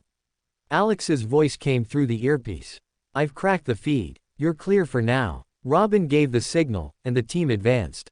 They passed through the first level without incident, moving deeper into the complex. Then they saw it. A row of containment chambers, each one holding an unconscious figure suspended in liquid. Wires and tubes were connected to their bodies, feeding an unknown substance into their veins. Starfire's eyes widened. What are they doing to them? Cyborg ran a scan. His face darkened. They're being altered. Raven stepped forward, staring at one of the figures inside the chamber. Their skin was pale, their veins pulsing with an unnatural glow. Robin clenched his fists. We need to shut this place down. Cyborg nodded. On it. He reached for his arm, activating an EMP pulse to disable the facility's systems. Then the alarms blared. Red lights flooded the room as mechanical doors slammed shut. A deep, synthetic voice echoed through the speakers. Unauthorized access detected. Security measures engaged. Robin's eyes narrowed. Looks like we're doing this the hard way. A hissing noise filled the air. The containment chambers began draining their liquid, and the figures inside stirred. Then their eyes snapped open, glowing with inhuman energy. The Titans braced themselves. The experiment subjects were waking up. The containment chambers hissed open, releasing thick plumes of white vapor as the experimental subjects stirred. Their once dormant bodies twitched violently, muscles spasming under the influence of whatever unnatural process had altered them. The red warning lights above cast eerie shadows across the dark facility, making the scene look almost otherworldly. Robin tensed, gripping his Eskrima sticks. Titans, be ready. The first subject lurched forward, unsteady at first, but within seconds, their body adjusted. Their veins pulsed with a faint blue glow, a sign of some kind of bioenhancement. Their pupils were completely gone, replaced by a dim, artificial light. Cyborg's internal scanners went wild as he quickly analyzed them. This is bad. Beast Boy, shifting into a panther, growled, define bad. Cyborg's face darkened. Their biometrics are completely unstable. They shouldn't even be alive, it's like their bodies were rebuilt from the ground up. Starfire's hands ignited with bright green flames. Then we must ensure they do not suffer further. The first subject let out a distorted, inhuman screech and charged. Robin barely dodged as the enhanced figure lunged at him with inhuman speed, their movement unnatural and erratic. He sidestepped the attack, countering with a swift strike to the side of the figure's head only for it to barely flinch. They're durable, Robin noted grimly. The second subject moved next, targeting Raven. It let out a guttural growl before its arm shifted, the bones twisting and reforming into something sharper, jagged like organic blades. Raven barely had time to react before it swiped at her, forcing her to throw up a dark energy shield. The impact sent cracks through the shield, forcing her back. These aren't just enhanced humans, she muttered, her expression grave. They're experiments. Cyborg aimed his sonic cannon and fired a blast at the nearest one. The force sent the figure skidding back, but instead of staying down, it twisted its limbs unnaturally and pushed itself up like a puppet being controlled by an unseen force. Beast Boy shifted into a rhino and slammed into another, sending it flying into a containment pod. The impact shattered the glass, but the subject simply snapped its joints back into place and rose again. They weren't stopping. Robin's eyes flickered to the exit. They couldn't afford a drawn-out fight in an unknown lab filled with potential dangers. They needed to get out. Cyborg, shut this place down now.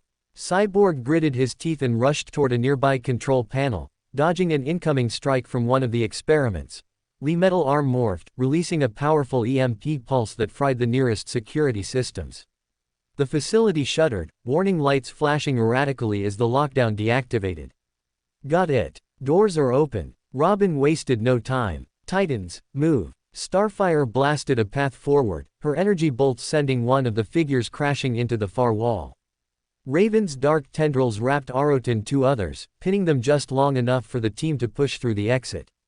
Reestboy shifted into an eagle, swooping over the chaos as the rest of the Titans rushed toward the exit. Robin took the rear, his Eskrima sticka Amiklingerith electricity as he delivered one final stunning blow to the nearest experiment before slipping through the open door. Robin took the rear, his Eskrima sticks crackling with electricity as he delivered one final stunning blow to the nearest experiment before slipping through the open door. The team sprinted down the corridor as alarms wailed behind them. Then the self-destruct sequence activated. A mechanical voice blared over the intercom. Facility purge commencing in 60 seconds. Robin clenched his fists. Damn it. They had found the truth behind this law, but whoever was behind it wasn't planning to leave any evidence behind. Cyborg activated his comms. Alex, you getting this? Alex's voice came through immediately. Yeah, I'm hacking into the system now. I'll delay the detonation, but you need to move. Robin didn't hesitate. Titans, full sprint. Let's go. The team rushed through the collapsing facility, dodging falling debris and fire bursts as the building's core systems overloaded. With seconds to spare, they burst out of the underground entrance and into the open air just as the entire facility erupted into a violent fireball behind them. The explosion sent shockwaves through the air, forcing them to take cover. Smoke and dust billowed into the night sky, masking the ruins of whatever secrets had been buried beneath Metropolis. A long silence followed as the Titans stood there, catching their breath. Robin clenched his fists. Whoever was behind this just erased their trail. But they had left enough clues behind. This wasn't over. Not by a long shot. The smoke still lingered in the air, illuminated by the distant glow of the destroyed facility. The Titans stood at the edge of the blast zone, their expressions grim. Whatever had been going on in that lab, whoever was responsible for those experiments, they had just covered their tracks. Robin turned to Cyborg, his voice sharp. Tell me you got something before the place went up in flames. Cyborg exhaled, shaking his head. Most of the data was scrubbed the moment we triggered the alarm. I managed to grab fragments, but it's encrypted as hell. Beast Boy, still in his eagle form, landed and shifted back. Dude, I don't get it. What's the point of making freaky super soldiers if you're just gonna blow them up?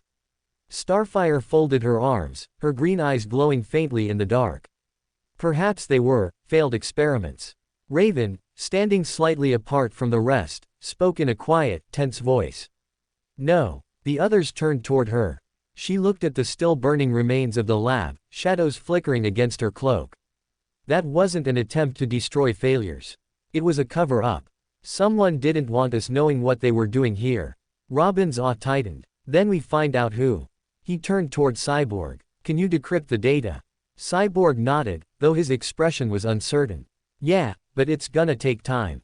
The encryption is advanced. This isn't just some underground experiment. Whoever's behind it has serious resources. Robin's eyes narrowed. That meant one of two things: either a major criminal organization or a government-backed operation. Neither option was good. Alex's voice suddenly crackled through their communicators. I delayed the detonation as much as I could, but they had a failsafe. You guys okay? Robin responded, we're fine. But the place is gone. Did you get anything? A pause. Then Alex spoke, his voice unreadable. Yeah, but we need to talk in person. Robin exchanged glances with the rest of the team before nodding. We'll meet at the fallback point. Metropolis Aeternum Tower. The Titans arrived at the rendezvous point shortly after. Alex's personal office inside Aeternum Tower was one of the few places where they could talk without prying eyes. The security here was top of the line, making it practically impossible for outsiders to listen in.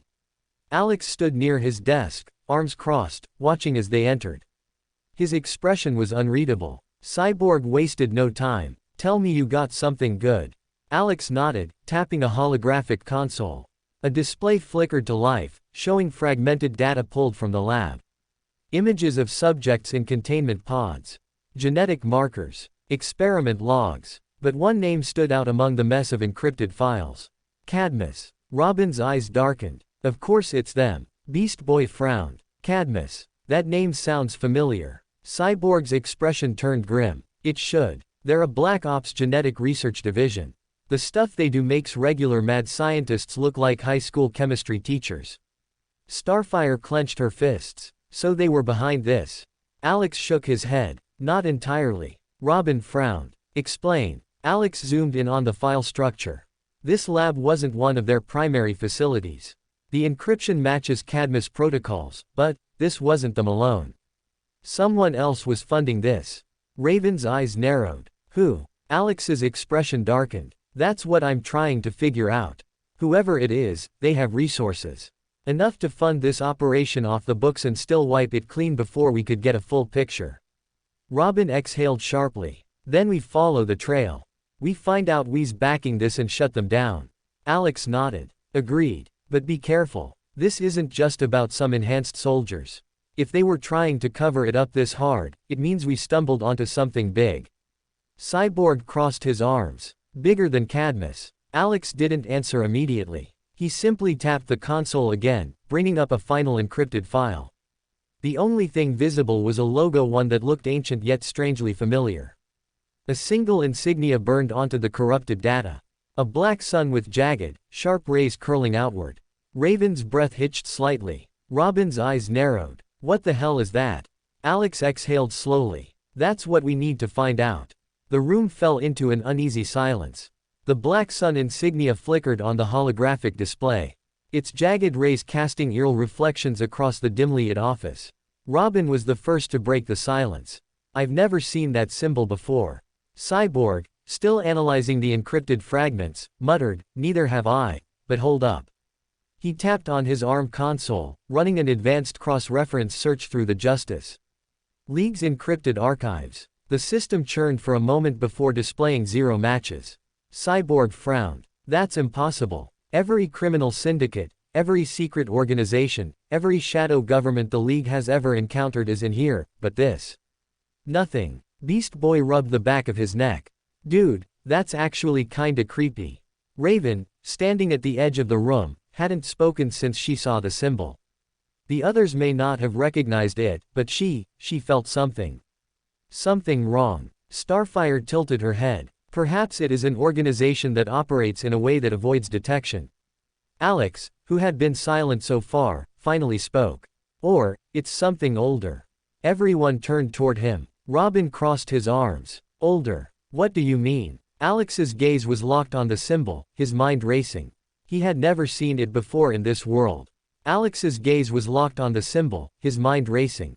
He had never seen it before in this world, but something about it felt familiar. But it wasn't a memory of his past life. No, this was something different. A potential threat that had roots deeper than they could imagine. This wasn't like the typical criminal organizations they had faced before. No, this was something far more insidious, an organization hidden in the shadows, pulling strings on a global scale.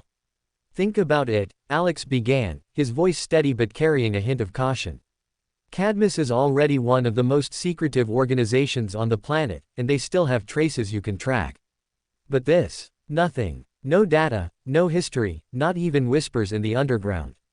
Robin's expression tightened, which means they're either incredibly new or so old that any mention of them has been wiped from existence. Raven finally spoke, her voice lower than usual. It's the second one. Everyone turned to her. Her violet eyes were fixed on the insignia, but there was something else in them. Something close to recognition. Rowan stepped forward. Raven, you know something. She hesitated before slowly shaking her head. Not exactly. But I can feel something. That symbol, it's not just a logo. It has power. A presence. Cyborg frowned. Wait, you mean, like, magic? Raven nodded. It's faint, but it's there. And it's old. Whatever this is, it's not just some organization messing with genetic experiments. It's something deeper. Robin exhaled, pinching the bridge of his nose. Great. So now we're dealing with Cadmus and some ancient secret society. This just keeps getting better. Starfire, concern in her voice, asked, then what is our next course of action? Robin looked at Alex. Can you trace anything back to the original source? Alex thought for a moment before shaking his head. Not with the data we have now. The explosion wiped out most of the lab's infrastructure. I was lucky to pull this much before it was lost. Cyborg, still working on his console, muttered, then we need to find another one of their labs before they wipe it, too. Robin nodded. Agreed. But we need to be careful. If they were willing to blow up an entire facility just to cover their tracks, they won't hesitate to do worse. Beast Boy, attempting to lighten the mood, smirked. Well, we've taken on world-ending threats before. What's one more creepy secret cult? No one laughed. Because deep down, they all had the same feeling. This was different. This wasn't just another villain organization or a criminal syndicate. This was something bigger. Something hidden. Something ancient. And for the first time in a long while, even Raven felt uneasy. Chapter 44, Shadows of Deception. The cold night air of Gotham City swirled around Alex Kent as he stood on the rooftop, gazing down at the sprawling metropolis. His mind was clouded with unease, a strange sense of foreboding that he couldn't shake.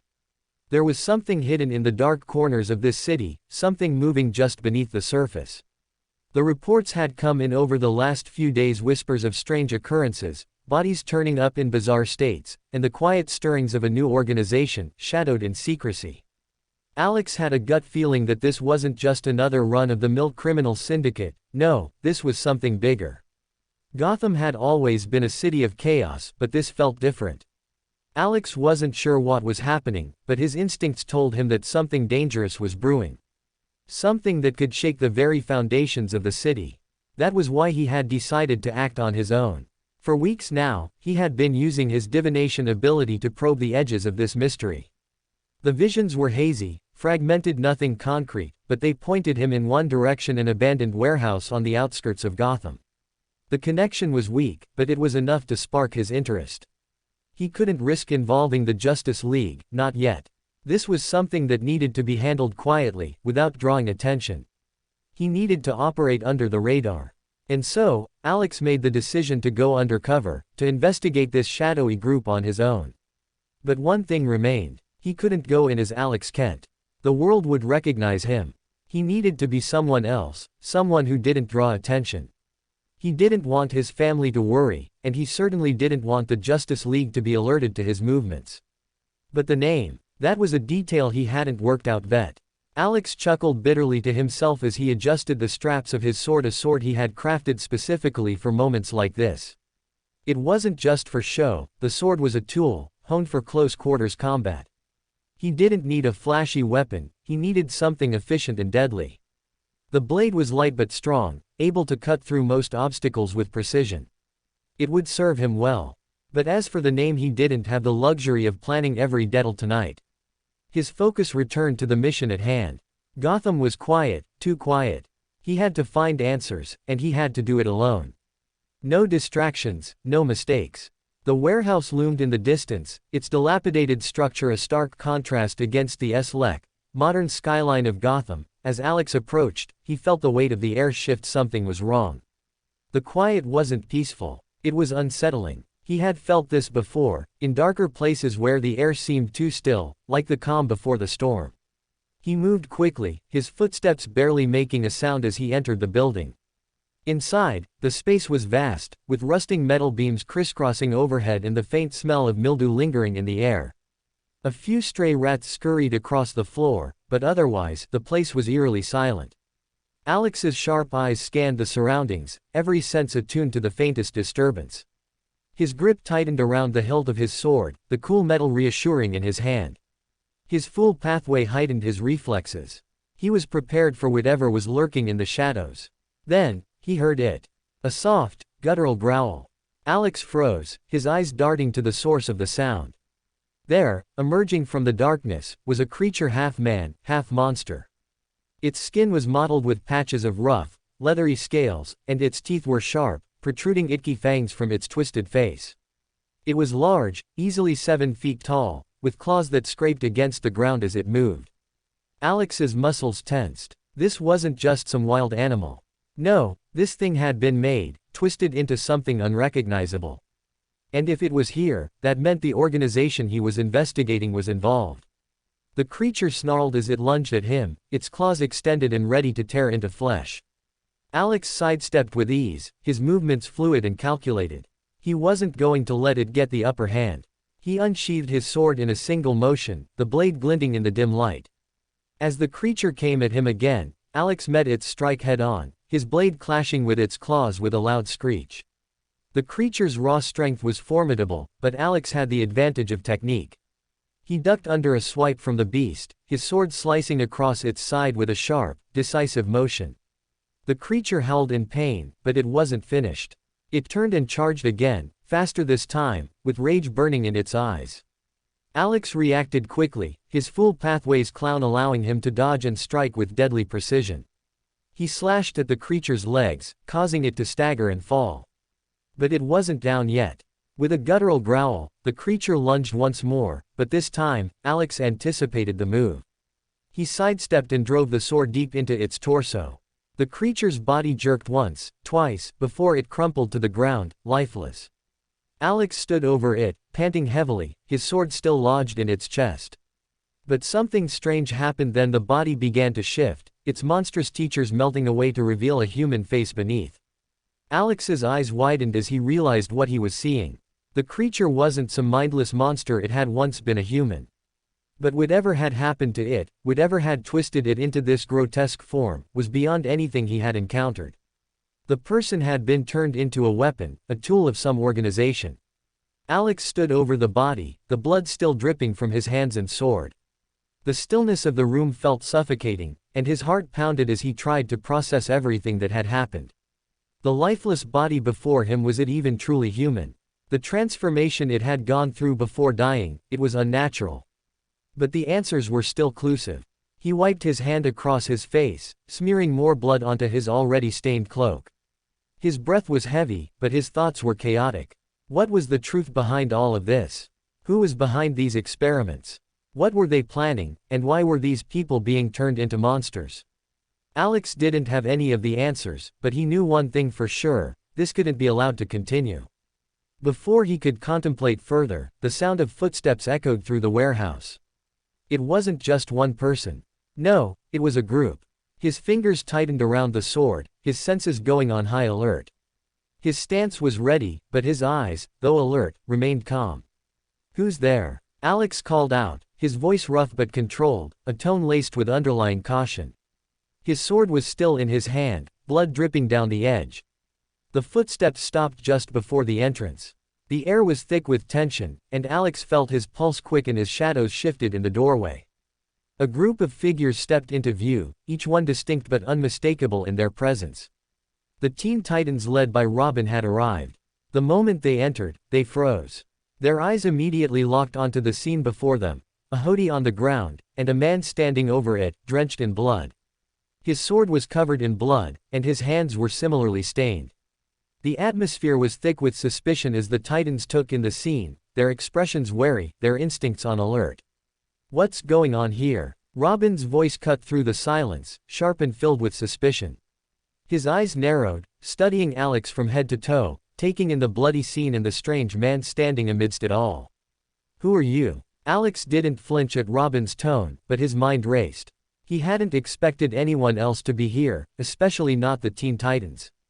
His own words felt inadequate, his explanation incomplete. How could he explain what had just happened when he barely understood it himself?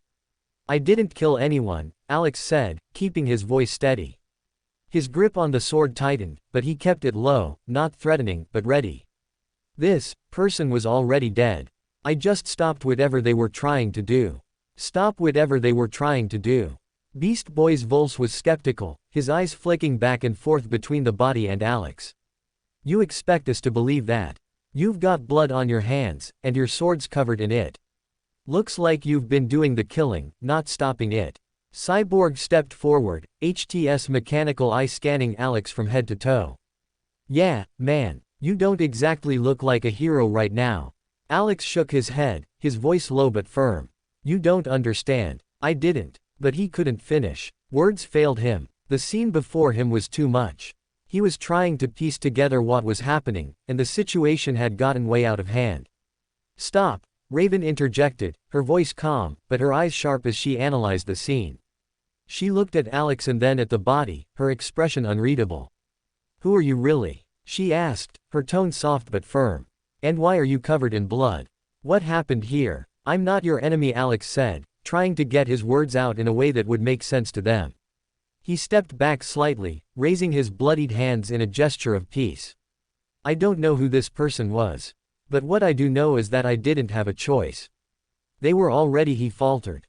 They weren't human anymore. The Titans exchanged glances, clearly unconvinced by Alex's explanation. Yeah, well, it sure doesn't look that way to us, Robin said.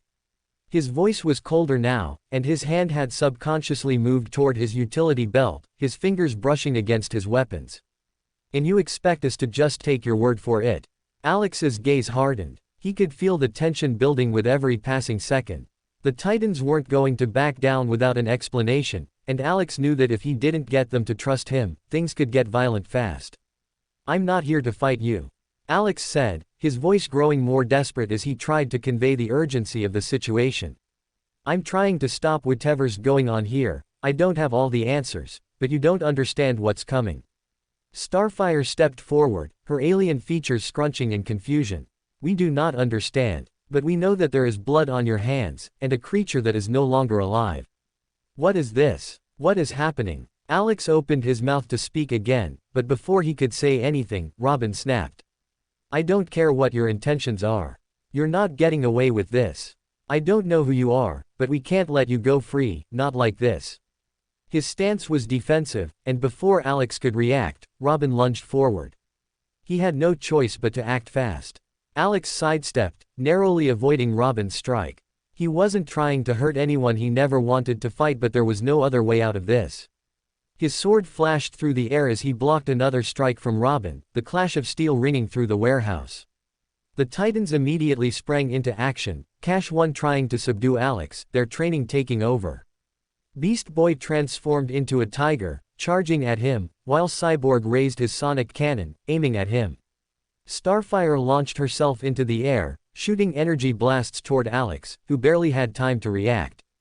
He moved quickly, dodging their attacks with a combination of speed and precision.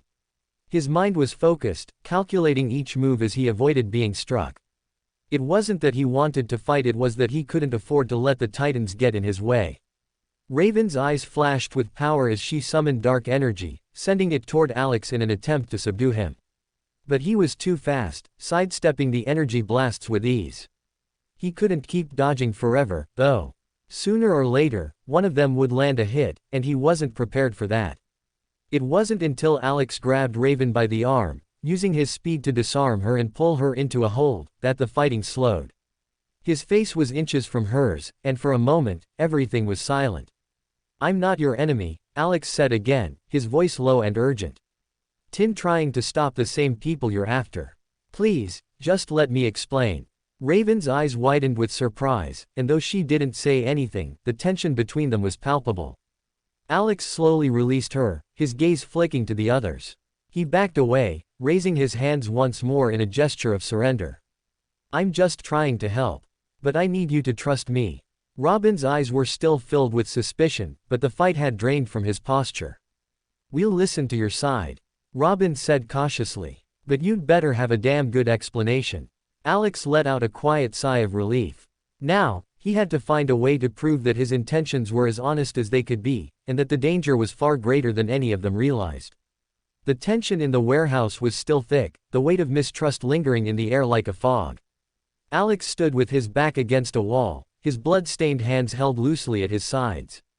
The Teen Titans had backed off for the moment, giving him some space, but their eaves were still on him, calculating, waiting for him to give them more. The dead body of the unknown person lay in the corner, its twisted form a grim reminder of the situation. Robin stepped forward, his gaze intense, almost daring Alex to make any wrong move. The rest of the Titans kept their distance, watching him with wary eyes.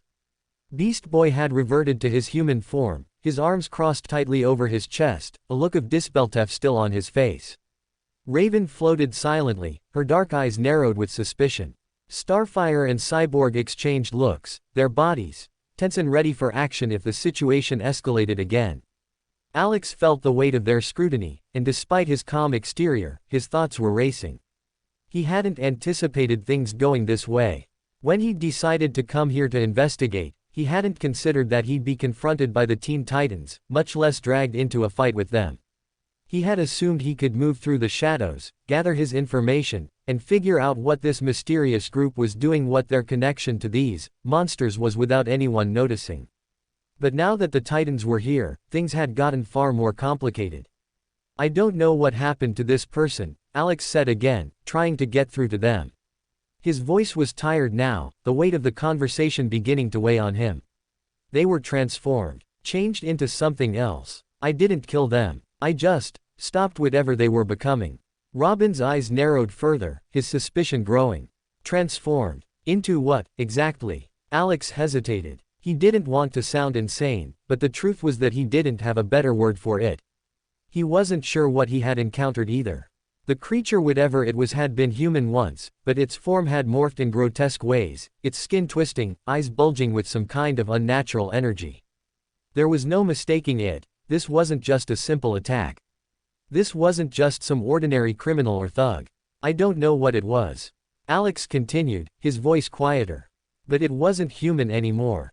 They were turned into something grotesque, huge. And when they died, they reverted back to their human form. And the blood? Beast Boy interjected, still skeptical. How do you explain that? You're covered in it, man. That's not something that just happens when someone dies. I had to fight it, Alex said sharply, his patience beginning to wear thin. It wasn't just lying there. I had to protect myself. Starfire's eyes softened slightly as she observed him, her expression conflicted. But why does this man, this human, look like he has been in battle? You do not look like someone who is simply trying to protect themselves. I didn't expect to be seen. This wasn't supposed to be a fight, Alex explained, his voice slightly hoarse now. I came here because I was tracking them.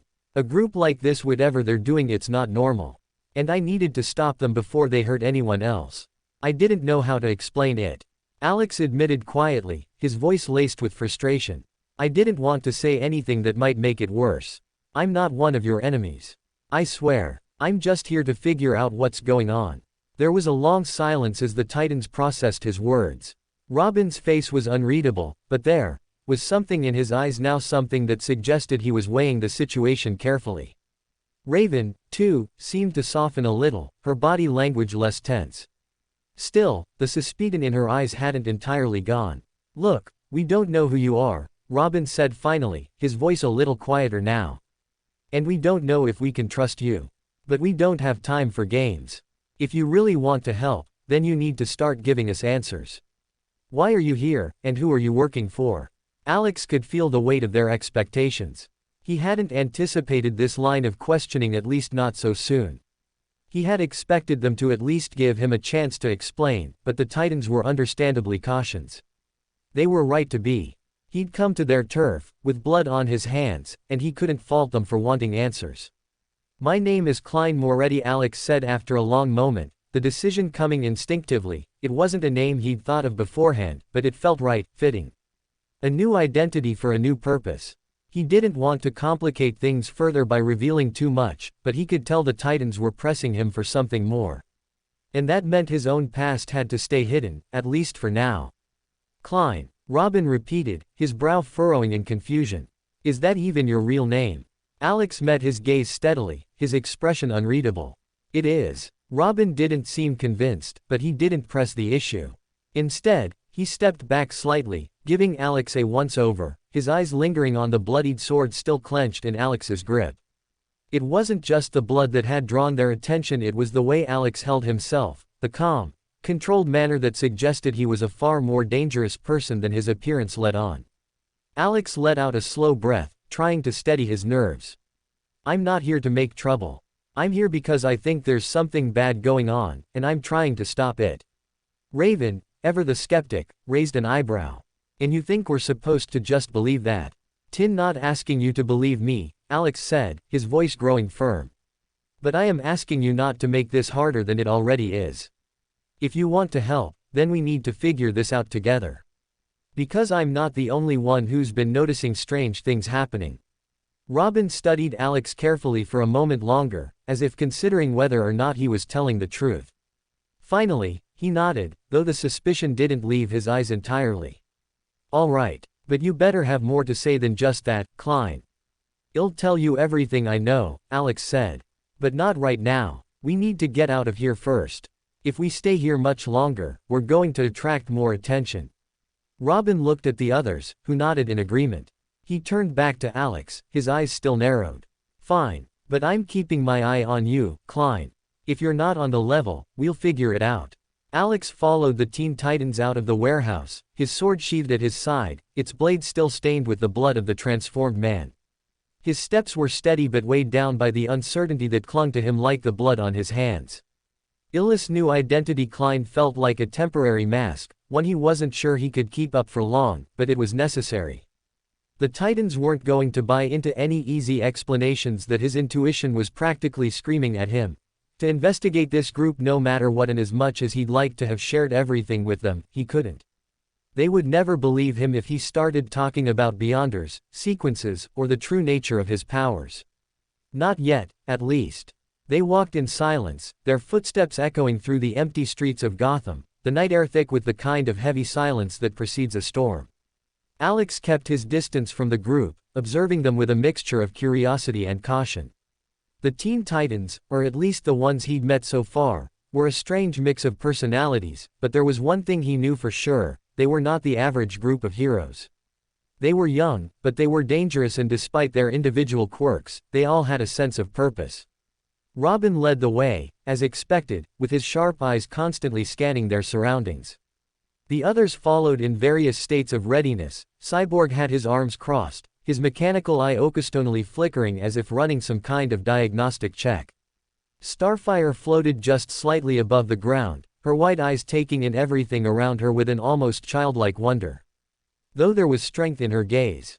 Beast Boy walked with a slight swagger, his hands jammed into the pockets of his green hood tee, looking more like a teenager out on a casual stroll than someone involved in a serious mission. And Raven, who had said the least, remained a constant presence in the background, her eyes dark and calculating, though there was an air of empathy about her, something Alex couldn't quite place. He had hoped to avoid getting too close to any of them, but it seemed that the situation was spiraling out of his control. He had his reasons for staying under the radar, reasons he couldn't reveal just yet, but there was something about this group that made him hesitate.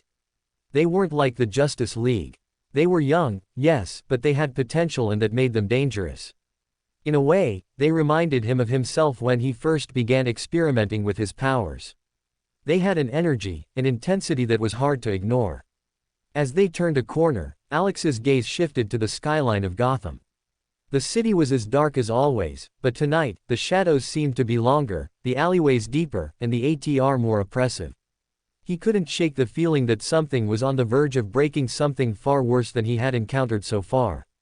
The group he had stumbled upon in the warehouse had their sights set on something or someone, and he needed to figure out what it was before things went any further. "Hey, Klein, what's your deal?" Beast Boy asked suddenly, his voice cutting through the silence. "Why'd you come out here in the first place?" Alex turned slightly toward him, meeting the green teenager's gaze. He had expected the question, but it still caught him off guard. Beast Boy wasn't being hostile, not exactly, but there was a certain challenge in his tone. "I told you already," Alex replied, keeping his voice steady. "I'm here because I think something is happening. I didn't know who you guys were when one first got here, but now that we've crossed paths, it seems like we have a common enemy." Raven's voice came from behind him, quiet but sharp. "You're being vague." Alex slowed his pace slightly, thinking, "I don't have all the answers. That's why I'm here." Beast Boy rolled his eyes but said nothing further. Robin, who had been listening quietly, finally spoke up. "You didn't answer my question earlier. Why didn't you just call for help? If you were worried about someone being in danger, why didn't you call us?" Alex hesitated for a moment, his mind running through the many reasons he hadn't called for help. The truth was, he didn't trust anyone enough to bring them in just yet, not even the Teen Titans. His intuition, honed over years of surviving in a world that had no place for someone like him, told him that something was off. This group wasn't just causing trouble, they were part of something much larger, something dangerous. He needed to figure out exactly what it was before anyone else got caught in the crossfire. "Because I didn't know what I was walking into," Alex said. HTS votes lower now. "I still don't." The group fell silent, and for a brief moment, Alex could sense the unease in the air. They didn't trust him, and why would they? To them, he was an unknown, a man with blood on his hands who had offered no real explanation. It was Raven who broke the silence, her voice tinged with something Alex couldn't quite place. What exactly do you think is happening here, Klein? Alex stopped walking for a moment, turning to face the group. I'm not sure, Alex said honestly, his thoughts lingering on the mystery of the creature he'd killed. The man's body had transformed into something grotesque before his very eyes. But then, just as quickly as the transformation had started, the thing had died. It had reverted back into a human form. Alex didn't know what it meant, but it had to be important. He couldn't afford to let it go unexplained. Something big is going down. I don't know what it is yet, but it's not just one random incident. This thing is organized. Cyborg snorted, great. More mystery and no answers. I'm starting to feel like we're wasting our time. Alex stopped walking for a moment, turning to face the group. You may think it's a waste of time, but this isn't just some petty crime syndicate or random villain. I don't think you fully realize what's going on here. Then tell us, Robin snapped, his patience clearly wearing thin. You've been cryptic the whole time, and I'm tired of guessing. What exactly are you trying to say? Alex closed his eyes for a moment, taking a deep breath. He didn't have all the pieces, but he could feel the weight of the situation bearing down on him.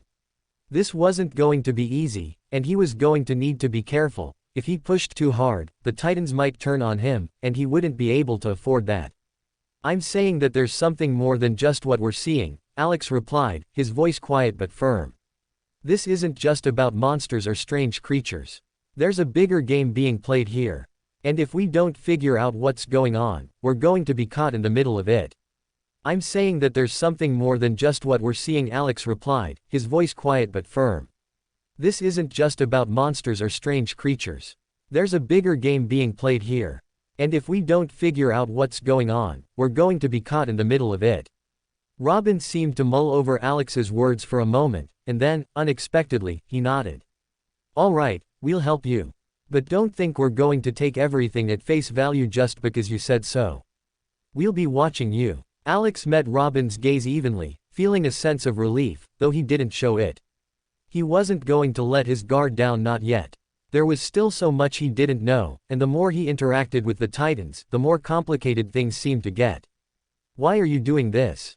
Beast Boy asked again, his tone now more serious than before. What's your real stake in all of this? You've got blood on your hands, and you're not even telling us the whole truth. Alex turned back toward him, his eyes narrowing slightly.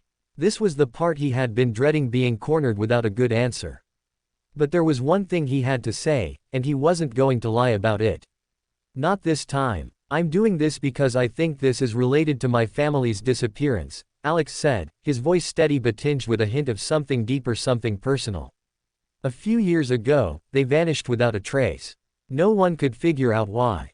But I've always suspected that something bigger was at play, something that no one could see. Now I think I might be right. There was a long pause as the group processed his words. Robin's expression softened, but only for a moment. He was still skeptical, still unsure of what to make of this mysterious man who had so many secrets. Alex continued, his voice quieter now. I don't know if this group is connected to my family's disappearance, but I have to find out. I can't let it go, not when I've seen what's happening. And if it's connected to this, whatever this is, then we need to stop it before it's too late.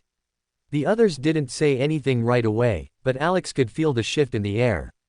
They were starting to understand at least a little bit why he was involved in all of this. And maybe, just maybe, they were beginning to believe that he wasn't a threat, but someone trying to stop something far worse. Then let's find them, Robin said after a beat. But remember, Klein, you're on thin ice with us. Don't forget that. Line break. As Beast Boy and Cyborg continued to hover in the background, Robin took a step forward. You said this is related to your family's disappearance. Can you tell us more about that?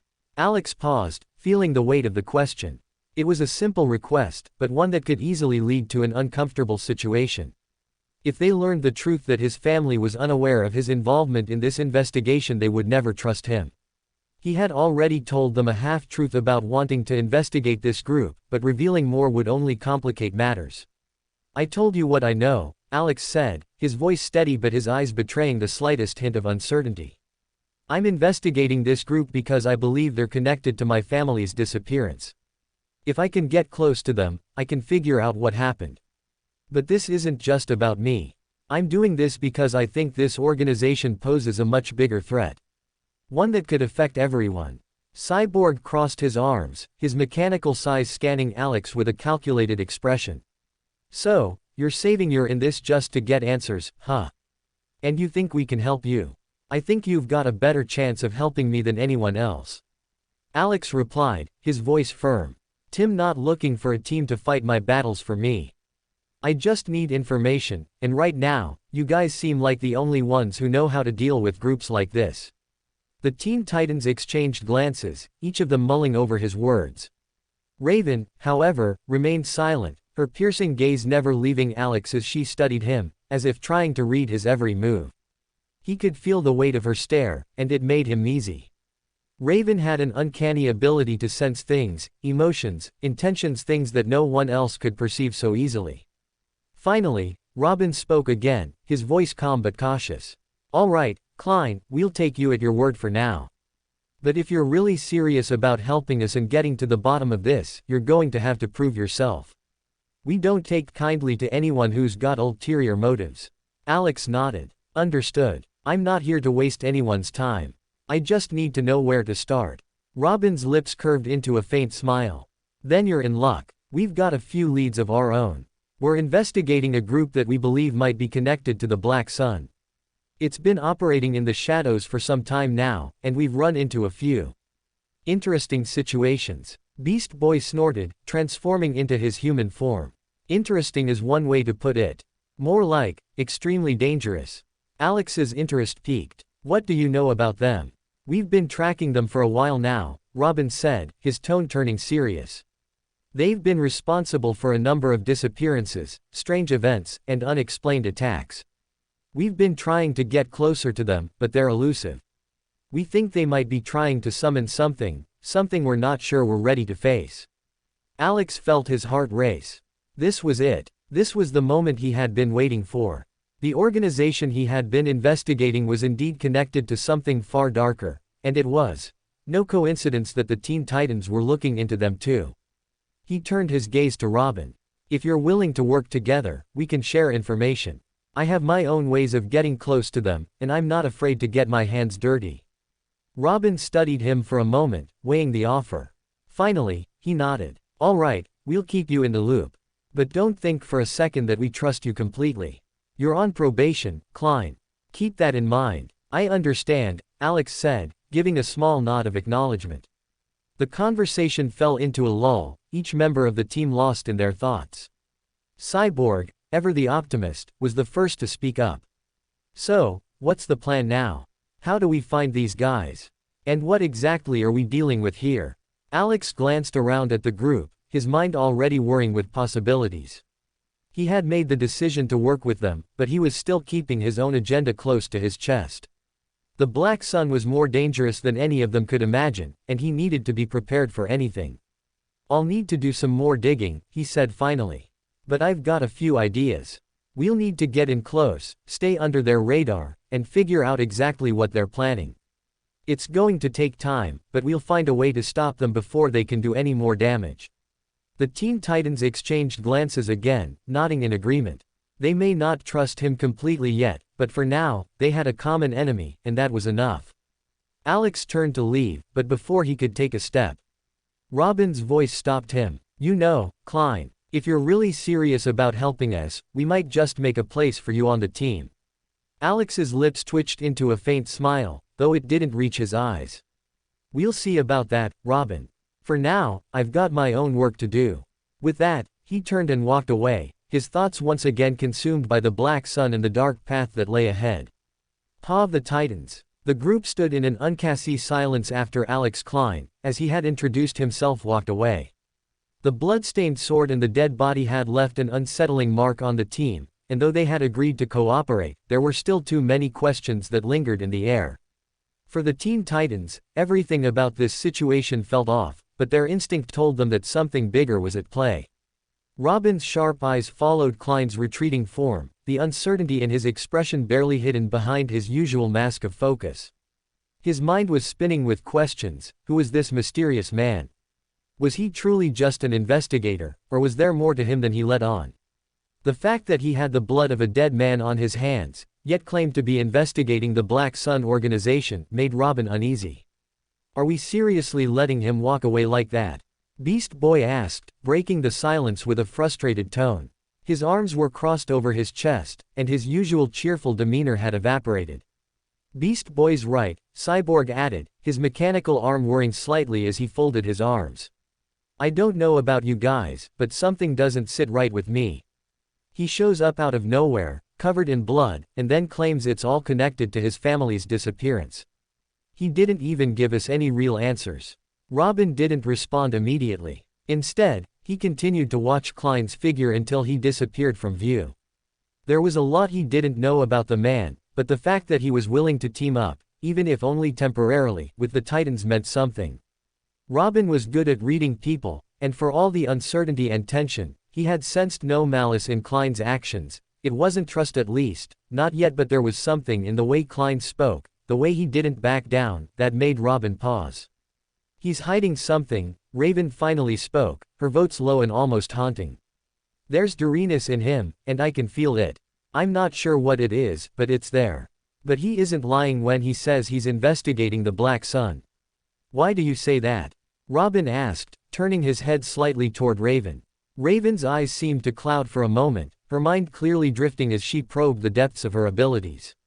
When he spoke about his family, his emotions didn't match his words. It was as if he was detached. Not in the usual way I see from people who've gone through trauma, but something different. He's keeping secrets, but I sense no ill intention. At least, not toward us. Not ill intention, Beast Boy repeated, looking incredulously toward Raven. What are you, a walking lie detector? We've got a guy covered in blood, holding a sword, and his family's missing, and you don't think he's a threat? He's a threat, all right, Robin interjected, silencing Beast Boy with a quick look. But I don't think he's here to fight us. He's here for something else. What exactly that is, I'm not sure. But I'm willing to keep an eye on him. For now. Cyborg let out a short sigh, looking up at the darkening sky as the evening air settled around them. Fine, I get it. We'll keep an eye on him.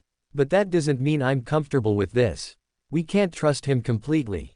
Trust is earned, not given, Robin said, his tone firm. But right now, we have no choice but to work with him. We're all looking into the Black Sun, and if he's telling the truth, then we're all on the same side. That's the problem, though, Beast Boy muttered under his breath. How do we know if he's really on our side? What if we're just pawns in some bigger game? I don't think that's what's going on, Robin said, his voice softer but still commanding. But that's why we need to keep watching him. We can't let our guard down just because he's got a cool sword and some cryptic backstory. I am glazing Og Klein here, so shut up and go away. I still don't like it, Beast Boy insisted, his green face twisted in frustration. Why does he need a sword, huh? A sword? Who does that? Raven shot him a quiet, almost reproachful glance. People who don't have superpowers like us, she said. People who are used to dealing with things up close and personal. Klein might not have our abilities, but he's not without his own strengths. He's calculating. Robin glanced over at Raven. He hadn't missed the way she had reacted to Klein's presence.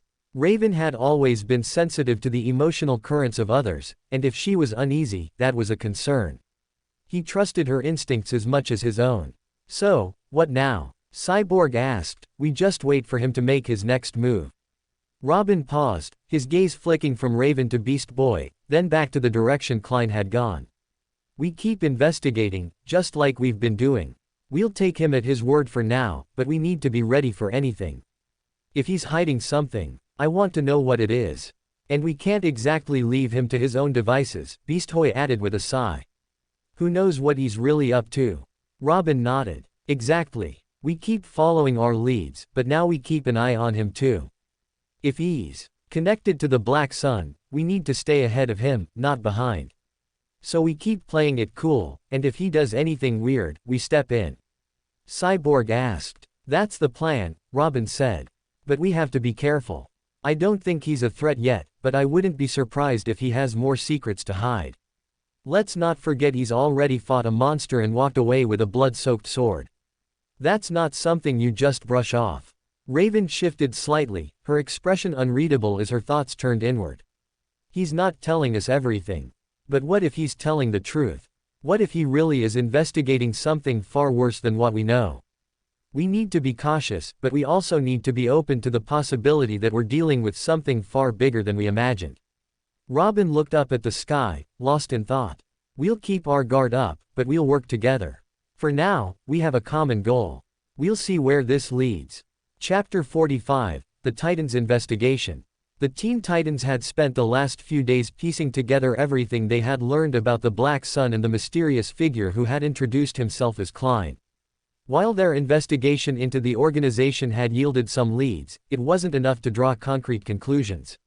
Their usual methods of surveillance and tracking had been ineffective. The Black Sun operated in the shadows, its members cloaked in secrecy, and every lead they chased seemed to disappear before they could get any real answers. It had become evident to Robin that they were facing an enemy unlike any they had encountered before. The organization was cunning, insidious, and skilled at covering their tracks. And then there was Klein, still an enigma, someone whose motivations were unclear. Despite his cryptic nature, Robin had to admit that the man had shown no signs of being their enemy. Yet, something about him still didn't sit right. They needed more answers, but getting those answers seemed like an insurmountable task. Any luck? Robin asked, looking over at Cyborg as he scanned through the data they had gathered on the Black Sun. Cyborg let out a frustrated sigh, shaking his head. Nothing concrete. These guys are good, too good. I can't even find a whisper about their operations in the usual places. The deeper I dig, the cleaner the trail gets. It's like they erased themselves from every database I have access to. Raven, seated cross-legged on the floor, her eyes closed in concentration, opened one eye to glance at Cyborg. That's because the Black Sun isn't like the usual criminal organizations. They're not just dealing in money or power. There's something darker about them. I can fetch it. It's like their presence is hidden beneath a veil of darkness. Beast Boy, who had been pacing back and forth, turned to face them. Okay, so we're dealing with some shadowy, evil organization with spooky vibes. But that doesn't explain anything about Klein. We still don't know what his deal is. Agreed, Robin said, narrowing his eyes as he leaned against the wall, arms crossed. We've got to figure out who he is, what he's really after, and how he fits into all of this. If he's really investigating the Black Sun, then that means we need to trust him. But I don't trust anyone who shows up covered in blood with a sword and no answers. I know what you mean, Cyborg muttered, his fingers running over his control panel. But the way he fought those creatures, he's definitely more than just an ordinary guy. The fact that he has some weird connection to the Black Sun doesn't sit well with me either. The silence that followed was heavy. Raven's voice broke it. We should reach out to him. Maybe he knows something more than we do. If he's investigating the same thing we are, it might be helpful to compare notes. Robin nodded, pulling out his communicator. I'll give him a call. Moments later, the communicator beeped, and Alex's voice came through, cool and calm as usual. Klein here. What's up? Hey, it's Robin, Robin said, his tone steady but filled with urgency. We've been running into dead ends with our investigation into the Black Sun. We need more information. You've been in this game longer than we have. Do you have anything that might help? There was a pause on the other end, and Robin could almost feel the tension in the silence. Alex, or Klein, was quiet for a few moments before answering. I've been doing everything I can to track them down, but I'm hitting the same walls. The Black Sun is even more elusive than we thought. Whatever they're doing, they've covered their tracks meticulously. I can't find anything more about them than you already have. Robin felt a small twinge of frustration. He had hoped for more from Klein, but he wasn't surprised. If the Black Sun was as dangerous as they all suspected, they wouldn't make it easy for anyone to find out about them. Still, that didn't explain Klein's cryptic behavior. He had to be hiding something. But for now, Robin pushed those thoughts aside. So, what now? Robin asked, trying to keep his tone neutral. Anything we can do on our end to help you out. Klein's voice was thoughtful. Actually, yes. I've been working on something that could help your team. It's a regenerative serum boosts the body's natural healing abilities. After everything you've been through, I figured it might come in handy. You'll need it if you're going to keep pushing forward with this investigation. What's the catch? Beast Boy asked, ever the skeptic. No catch, Klein repeated. I'm not asking for anything in return. You'll need the help. That's all. Robin raised an eyebrow. That's generous of you. We'll take it. When can we meet? I can send the serum to your location. But there's a condition. I'm not giving it to you over the phone. You're going to have to come here to get it. I'll send you the coordinates. All right, Robin said after a brief pause, we'll be there. Thanks for the help. No problem, Klein said. But remember, we're all in this together. We've got a bigger fight ahead of us. With that, the connection cut off, leaving the Titans standing in the stillness of their headquarters, their thoughts racing. There was still so much they didn't know about Klein, and even more about the Black Sun. But they had to trust that he was giving them something useful, even if they couldn't fully trust him just yet.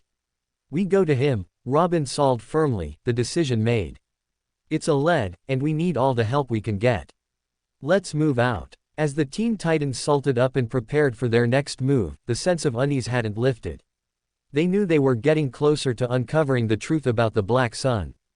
But with every answer, the mystery seemed to grow more complex. And as they followed the coordinates Klein had given them, none of them could shake the feeling that they were being drawn into something much bigger than they had ever anticipated. The road ahead was uncertain, and the stakes were higher than ever before. They had no idea just how deep this rabbit hole went. But one thing was clear, the Black Sun wasn't just an organization. It was a force, and whether they were ready for it or not, the Teen Titans were about to face something far darker than they could have imagined. As the Teen Titans prepared to head out to meet Klein, Robin received a follow-up message from him. It was a brief text, but the message carried a weight that had them all pausing for a moment. One more thing.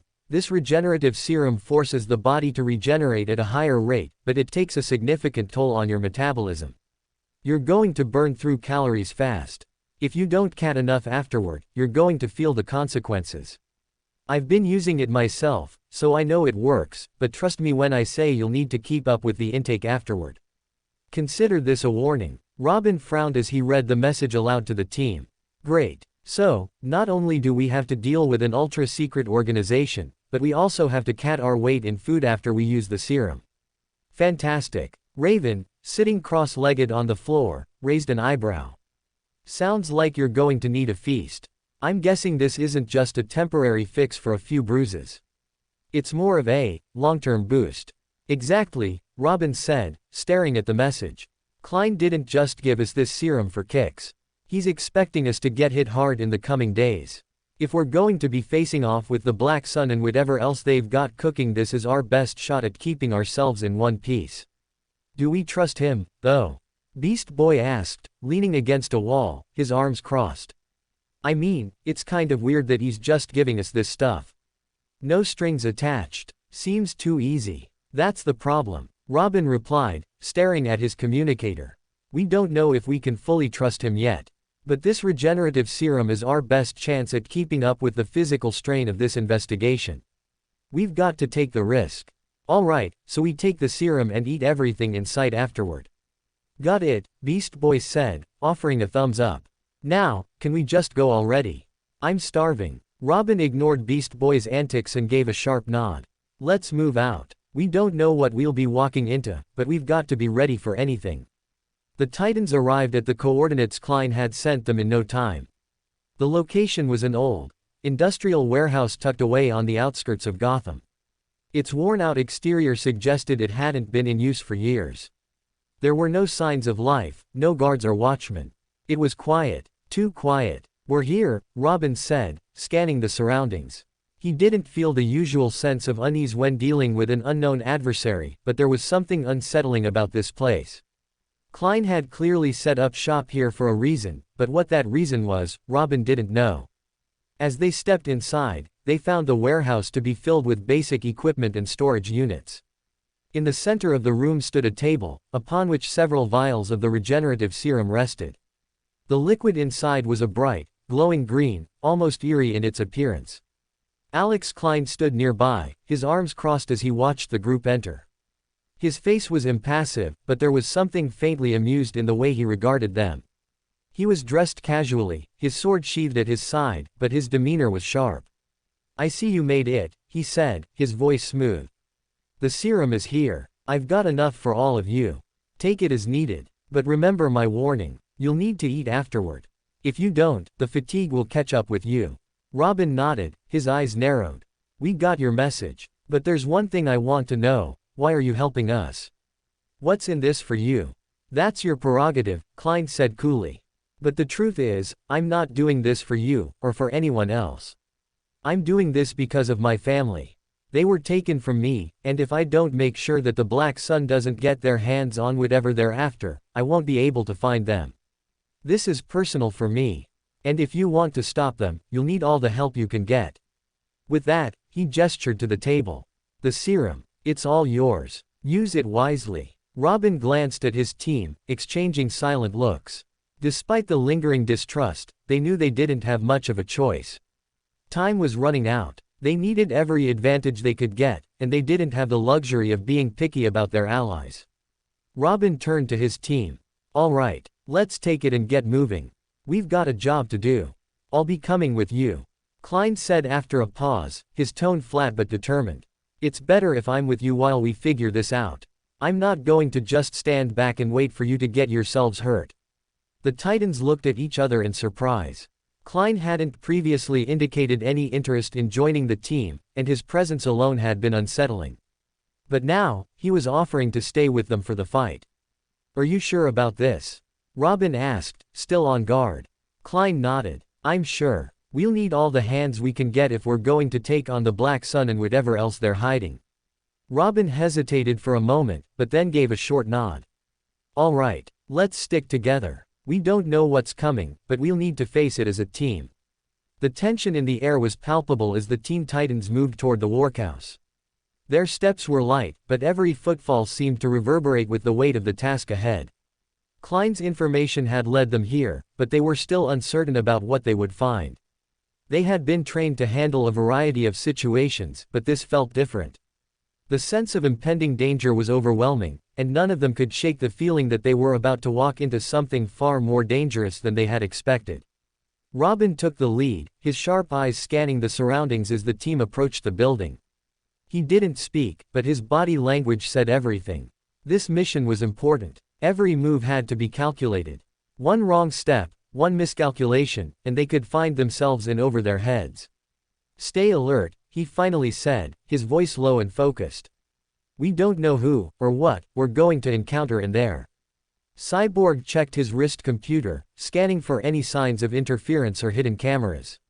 "All systems are green, for now. No signals in the immediate area, but that doesn't mean they're not hiding something." Raven, who had been quiet up until now, spoke softly. "I don't like this. There's a strange energy coming from the building, something dark. It doesn't feel right. Could be a trap," Beast Boy chimed in, his usual light-hearted tone absent. "Or it could be just another abandoned building with a few squatters." "I'm betting on the trap," Robin muttered, turning his head slightly to meet the eyes of Cash team member. "We have to be prepared for anything." As they neared the warehouse, the building's structure loomed ominously in the distance. The tall windows were boarded up, and the rusted metal door looked as though it hadn't been opened in years. The air around it was thick with neglect, but there was a pulse of energy, something that didn't belong. It was faint, barely noticeable, but it was there. When they reached the entrance, Robin signaled for the team to stop. "Cyborg, check the locks on the door. We don't want to make too much noise if we don't have to." "On it," Cyborg replied. His fingers moved quickly over his arm interface, analyzing the door's locking mechanism. After a moment, he shook his head. "It's secure, but I can bypass it in less than a minute." Robin nodded, giving him the go-ahead. As Cyborg worked, Raven's attention drifted to the surroundings, her powers stretched out, feeling for any mystical traces or hidden dangers. She couldn't shake the unease that settled deep in her bones. It was as though something or someone was watching them. But there was no one in sight. "What do you think, Raven?" Robin asked, his tone casual, though his eyes never stopped moving. I can feel something. There's a dark presence in the area, but it's not strong enough to be Trigon's influence. It's different. But it's close, Raven said softly, her voice filled with uncertainty. Could be connected to the Black Sun, Robin mused, or maybe it's just a coincidence. No such thing as coincidences in this line of work, Beast Boy said with a smirk, though his eyes flickered nervously toward the building. But hey, if it means we get to crack some skulls, I'm all for it. You're getting ahead of yourself, Robin chided, though the corner of his mouth twitched slightly. We need to focus. This could be our only lead. Raven stayed quiet, her mind working through possibilities. It was strange, everything about the situation felt off, as though they were stepping into something they weren't prepared for. Her connection to the mystical energies around them was faint, but it was enough to make her realize that something was wrong. The air felt dense, almost suffocating, as if it was holding its breath. Beast Boy, unable to contain his restless energy, shifted into a tiger, padding lightly toward the door. He nudged it with his paw, feeling for any vibrations that might indicate traps or hidden mechanisms. When nothing happened, he shifted back into his human form, running a hand through his hair in frustration. Well, the door's not gonna open itself. Cyborg finished his work on the lock, pressing a button on his wrist. The door clicked open with a heavy groan, revealing the dimly lit interior. A gust of stale air wafted out from inside, and for a moment, the team stood frozen at the threshold, waiting for anything to happen. Robin's eyes flickered over the dark interior. Stay close, he instructed. We move as a team. No stragglers. One by one, the Titans entered the workhouse, their footsteps echoing in the large, empty space. The walls were lined with crates and discarded equipment, but nothing stood out, nothing except the sense of wrongness that hung in the air. It was like walking into a forgotten tomb. The place felt abandoned, yet there was an undeniable presence. Something had happened here, something that had left its mark. Raven's instincts flared, and her eyes narrowed as she searched the area with her powers. It's definitely here, she said quietly. But it's not just the Black Sun. There's something more. What do you mean? Cyborg asked, his voice tense as he scanned the room for anything unusual. I'm not sure, Raven admitted. But there's a shadow lingering in the air, something that's tied to this place. Just as she spoke, a faint noise echoed from deeper within the workhouse. It was subtle, like a shuffle or the creak of a floorboard. The Titans instantly tensed, preparing for whatever might be waiting for them. Robin motioned for them to spread out. Let's move. Raven, stay close to Cyborg. Beast Boy, keep your senses sharp. The rest of you, stay alert. They fanned out cautiously, each of them moving with purpose. The air grew heavier with each step, the sense of dread intensifying as they ventured further into the warehouse. The shadows seemed to stretch unnaturally, twisting in ways that defied the dim light. And then, as they reached the center of the room, a figure appeared from the shadows. It was tall, cloaked in dark robes, and its face was obscured by a hood. The figure moved with an eerie grace, almost floating as it crossed the space between them. Who are you? Robin demanded, his voice sharp as he stepped forward. The figure didn't answer. Instead, it raised a hand, and the temperature in the room dropped sharply. Frost began to creep along the walls, and the air seemed to thicken. A dark, foreboding energy radiated from the figure, and the Titans instinctively tensed, ready for a fight. Get ready, Robin muttered under his breath, his eyes narrowing. We've got company. Before they could react further, the figure spoke, its voice low and haunting. You've come far, but you are too late. The Black Sun has already set its plans in motion. The words hung in the air like a challenge, and the Titans prepared themselves for whatever was to come next. They knew they were standing on the edge of something far bigger than they had anticipated. Whatever was happening here, they were just beginning to unravel its threads. And the only thing they could be sure of was that the Black Sun was only the beginning. The warehouse, once silent, now felt alive with an oppressive tension, the air charged with the unmistakable hum of something dangerous. The figure that had materialized in front of the Teen Titans seemed to pulse with dark energy, its presence more threatening than anything they had encountered before. It hadn't attacked Vet, but there was an unmistakable sense that it was waiting for something, a signal, perhaps, or a moment to strike. The moment stretched long in the air, the team exchanging brief glances, cache of them on edge, ready for whatever came next. The figure lifted its hand slowly, and the shadows in the room seemed to writhe and stretch, as if they had a life of their own. From the darkness, monstrous shapes began to emerge, their forms barely visible at first but slowly becoming clearer as they drew closer. They were grotesque, twisted things, some with multiple limbs, others with long, gaping maws filled with jagged teeth. Their bodies seemed to shift and ripple like liquid, each movement unnatural, as though they didn't belong to this world. "Stay close," Robin ordered, his voice steady, though his gaze was sharp. He turned to his team, his mind already calculating the best course of action. "We fight them off, then focus on the figure. That's our target." The Titans moved into position, their instincts kicking in. Cyborg's arm shifted into weapon form, and Raven's eyes glowed faintly as she prepared to tap into her powers. Beast Boy grinned, his hands flexing as he prepared to shift into something more suited for battle. "Looks like we've got company," Beast Boy said, his voice steady but filled with excitement. "Let's show them how it's done." With a roar, the monsters charged, their grotesque forms lurching forward. The Teen Titans responded in kind, springing into action as they faced the oncoming horde. Beast Boy shifted into a massive rhinoceros, charging toward the first wave of monsters, using his thick hide to knock them aside. Cyborg unleashed a barrage of blaster fire, his weapons tearing through the air with deadly precision, cutting down the first few of the grotesque creatures as they tried to close the distance. Raven extended her hands, summoning a wave of dark energy to crash against the advancing monsters, forcing them back. Her face was strained, her powers flickering as she fought to maintain control over the growing tide of darkness. Robin, as always, was calculating and precise. He darted through the chaos, using his agility to avoid the monstrous strikes while landing his own blows with expert precision.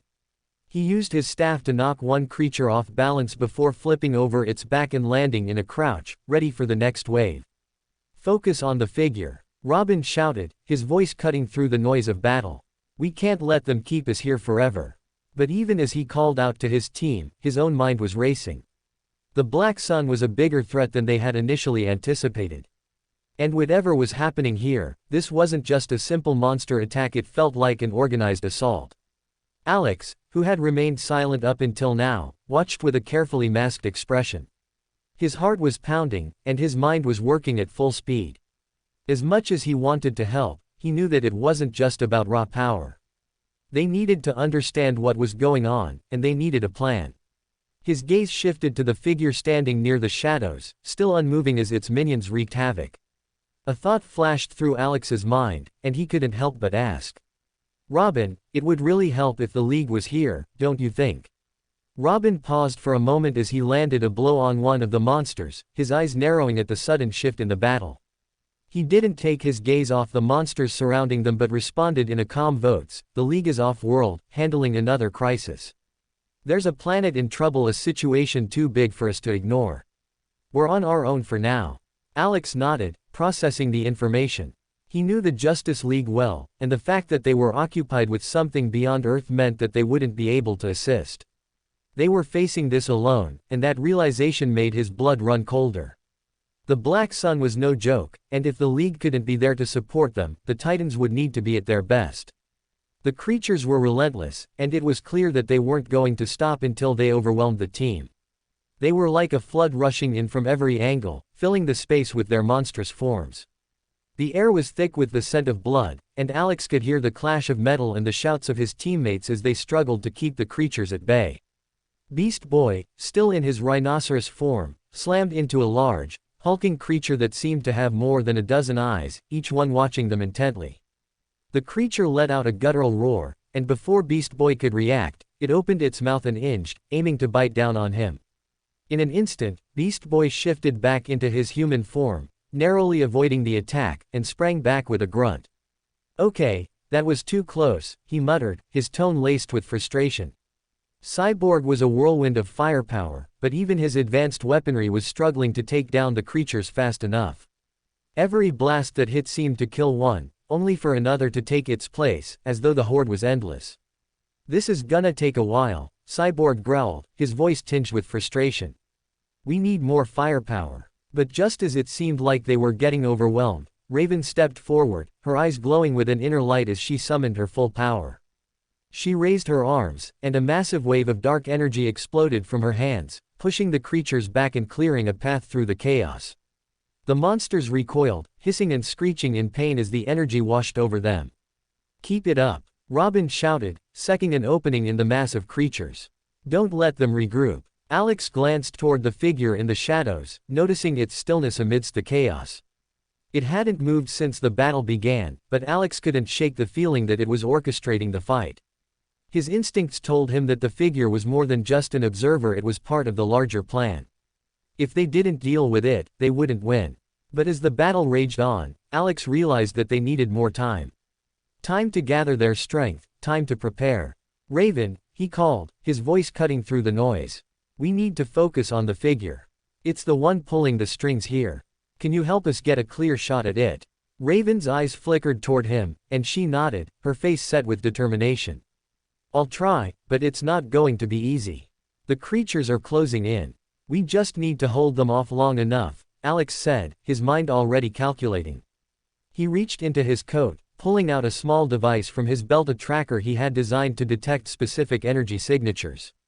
It wasn't perfect, but it would give them a rough location of the figure.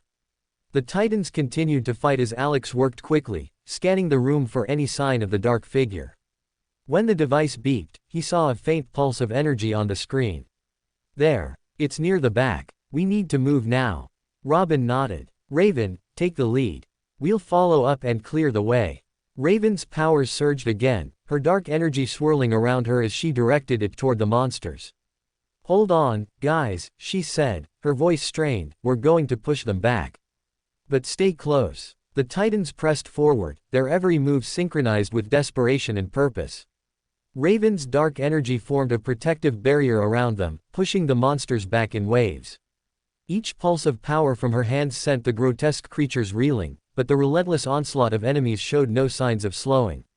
"Stay focused," Robin shouted as he leapt over a creature's flailing limbs, landing in a roll and immediately springing into action. "We need to keep pushing them back. Get to the figure." Cyborg was blasting through the horde with his high-powered blasters, creating a path for them as he used his enhanced strength to tear through the monstrous mob. "This is never going to end unless we deal with the source," Cyborg said, his voice tinged with frustration as another massive creature lunged at him. He blasted it in the chest, watching the creature collapse into a heap of shifting shadows and flesh. Beast Boy, not one to shy away from the action, shifted into a massive bear.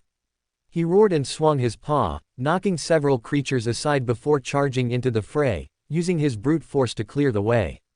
His form shifted and morphed as needed, always adapting to whatever challenge came at him. "These guys are pretty stubborn," he grinned through his teeth, knocking another monster off its feet. Alex stayed on the periphery of the fight, watching the battle unfold. His mind was racing. He had to ensure they didn't get overwhelmed. He glanced toward the back of the warehouse, where the dark figure still lingered in the shadows. It hadn't moved since the fight began, but he knew it was waiting for something, a signal, a moment of chaos, maybe a time to strike. It was clear to him that the creature, the one they had to defeat, wasn't just some random threat, it was the key to everything that had been happening. It was pulling the strings, orchestrating the chaos. And without dealing with it, they wouldn't stand a chance against what was coming next. But as the battle raged on, the situation was becoming more dire by the second. The monsters were relentless, and the Titans were already showing signs of exhaustion. Raven, despite her immense power, was beginning to falter under the strain of continuously summoning energy, her face flushed with the effort. Cyborg's blasters were overheating, and Beast Boy's bear form was starting to show signs of wear from taking blow after blow. "Robin," Alex called over the sounds of battle, his voice steady, though his eyes were sharp with urgency. "We can't keep this up. We need to focus on the source. I'll get us to the figure." Robin nodded quickly, his sharp eyes already calculating their next move. "Agreed. Stay on your toes. This isn't over until we take out that figure." Beast Boy, in his bear form, snarled and pounded a massive clawed fist into the ground, sending a shockwave through the enemies around them.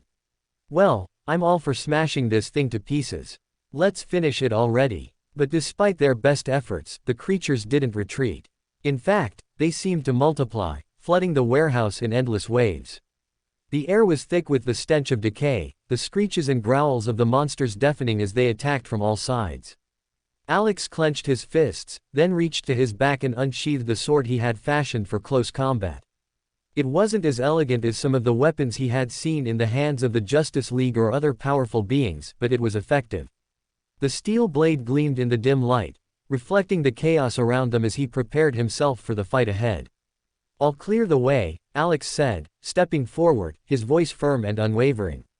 "You guys focus on pushing them back. 3 go straight for the figure." Raven's gaze met his, a flicker of uncertainty passing through her dark eyes. She nodded, though she didn't speak. Robin, ever the strategist, gave a single curt nod as well. "Be careful, Alex." With that, Alex surged forward, moving with a fluid grace that belled the weight of the situation. His sword cut through the air as he swung it in wide arcs, decimating the monsters that came too close. His blade struck with precision, cash slice creating a clean cut through the grotesque creatures that swarmed him. They were fast, but Alex was faster, his training and heightened senses giving him the edge he needed. He avoided their claws, their sharp fangs, and their vicious bites with an almost unnatural fluidity. With every strike, Alex felt a surge of power that seemed to pulse through him, but he knew he had to keep his focus. There were still too many monsters, and he couldn't allow himself to be distracted by the fight. He needed to stay on task. He needed to reach the figure. His heart pounded as he cut through the horde, his senses honed to perfection, his instincts guiding him through the fray. Finally, after what felt like an eternity, he reached the dark figure standing in the shadows, the source of the chaos that had engulfed the warehouse. The figure's dark, imposing silhouette shifted slightly as Alex approached, but it didn't move forward. It just watched him, its presence suffocating, almost oppressive. Alex felt a cold shiver run down his spine. There was something otherworldly about it, a feeling that his every move was being calculated, observed. "Who are you?" Alex demanded, his voice steady, though his grip tightened on the hilt of his sword. The figure didn't answer. Instead, it raised its hand slowly, and the air around Alex seemed to thicken, almost as if time itself had slowed. The shadows gathered, swirling around the figure like a cloak, forming shapes and patterns that shifted and writhed unnaturally. Alex narrowed his eyes. "I'm not here to play games," he muttered, his grip tightening further. Suddenly, the figure extended its hand, and a burst of shadowy energy shot forward, narrowly missing Alex as he ducked out of the way. The blast hit the ground where he had been standing, sending shards of concrete flying in all directions. The force of the explosion knocked several monsters back, creating a brief opening in the chaos. But it also served to remind Alex that he was up against something far more powerful than he had initially expected. The figure's voice finally broke through the silence, low and menacing. "You are not welcome here." Alex's eyes hardened. "I'm not going anywhere. Not until I get answers." The figure seemed to smile, but it was a cold, cruel expression. "Answers will come, when you are ready." Before Alex could respond, the figure lifted its hand again, and the shadows seemed to come alive, forming monstrous shapes that lunged at him. He dodged, using his sword to strike down the first few creatures that came at him, but there were too many. The monsters closed in, and Alex realized, with a jolt, that he might not make it out of this alive. But he couldn't back down. Not now. He called back to the Titans. "Robin, I need backup. Get here now." The Titans surged forward, rallying to Alex's side as he continued to hold the line. Their coordinated movements seemed more desperate than ever, but they were beginning to falter under the sheer number of enemies. Alex could feel the weight of the situation, the urgency of it bearing down on him. His breath came in shallow gasps as he sliced through another monster that attempted to close in, its grotesque, amorphous form melting into shadow as his blade cleaved through it. The figure in the shadows didn't move, merely watching with unsettling calm as the battle around it intensified. The air itself seemed to shimmer, thick with tension, and Alex knew that they were running out of time. Every swing of his sword, every footstep forward, felt like it was pushing him closer to the precipice. "Robin, what's the plan?" Cyborg shouted as he blasted through another wave of monsters. "We can't keep fighting these things indefinitely." Robin, who had remained composed throughout the chaos, was clearly running on fumes. His focus never wavered, but it was becoming evident that even he was starting to feel the strain of this prolonged battle. "We need to take down the source of all this, the figure." It's the key to everything happening here. His voice rang with determination, but there was a shadow of uncertainty in his eyes. That thing. It's not going down that easily, Alex said, his voice gruff as he wiped sweat from his brow. I don't think it's just another monster, there's something bigger behind this. Something pulling the strings. We need to stop it, or we'll be fighting here forever. Beast Boy, still in his bare form, let out a roar as he swiped his claws through the horde of creatures. No kidding, we're getting swarmed, and I don't think we're even close to finding out what's going on here. Raven's voice cut through the noise, quiet but intense. Alex is right. There's something unnatural about this whole situation. The energy feels like it's feeding off of us. We can't keep this up forever. Alex glanced at Raven, her dark powers flickering as she fought off another wave of shadowy monsters. He knew they were all close to their breaking point, and they had little time left before they were overwhelmed. We need to push through, but we need to hit it where it hurts. Alex said, trying to stay calm despite the rising tide of monsters. I'll hold the line while you guys deal with the figure. We can't afford to let it escape. Agreed. Robin sobbed, turning his attention back to the shadowy figure in the distance. Cyborg Beast Boy, we push forward to the figure. Raven, give us cover. The team sprang into action, their coordination impeccable despite the overwhelming odds. Cyborg's weapons roared to life again, blasting monsters left and right. Beast Boy morphed back into his human form briefly to throw explosive charges that tore through the monsters' ranks. Raven unleashed torrents of dark energy, driving back the creatures that attempted to overrun them. Alex, meanwhile, remained where he was, locked in a brutal dance of swordplay against the monstrous onslaught. Every swing of his blade cleaved through the shadowy masses, but there was no end in sight. His arms ached, his legs burned from the constant movement, but his focus never wavered. Ihei knew what was at stake. He had to survive. A monstrous creature lunged at him from behind, its jagged claws slashing toward his back. He spun just in time, the blade of his sword slicing across the creature's chest. The monster screeched in pain, but Alex didn't give it time to recover.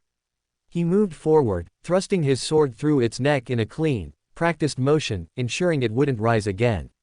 But as he did, he felt the ground beneath him tremble, and the air grew thick with an unnatural pressure. His senses flared, he knew something was wrong, something even darker was approaching.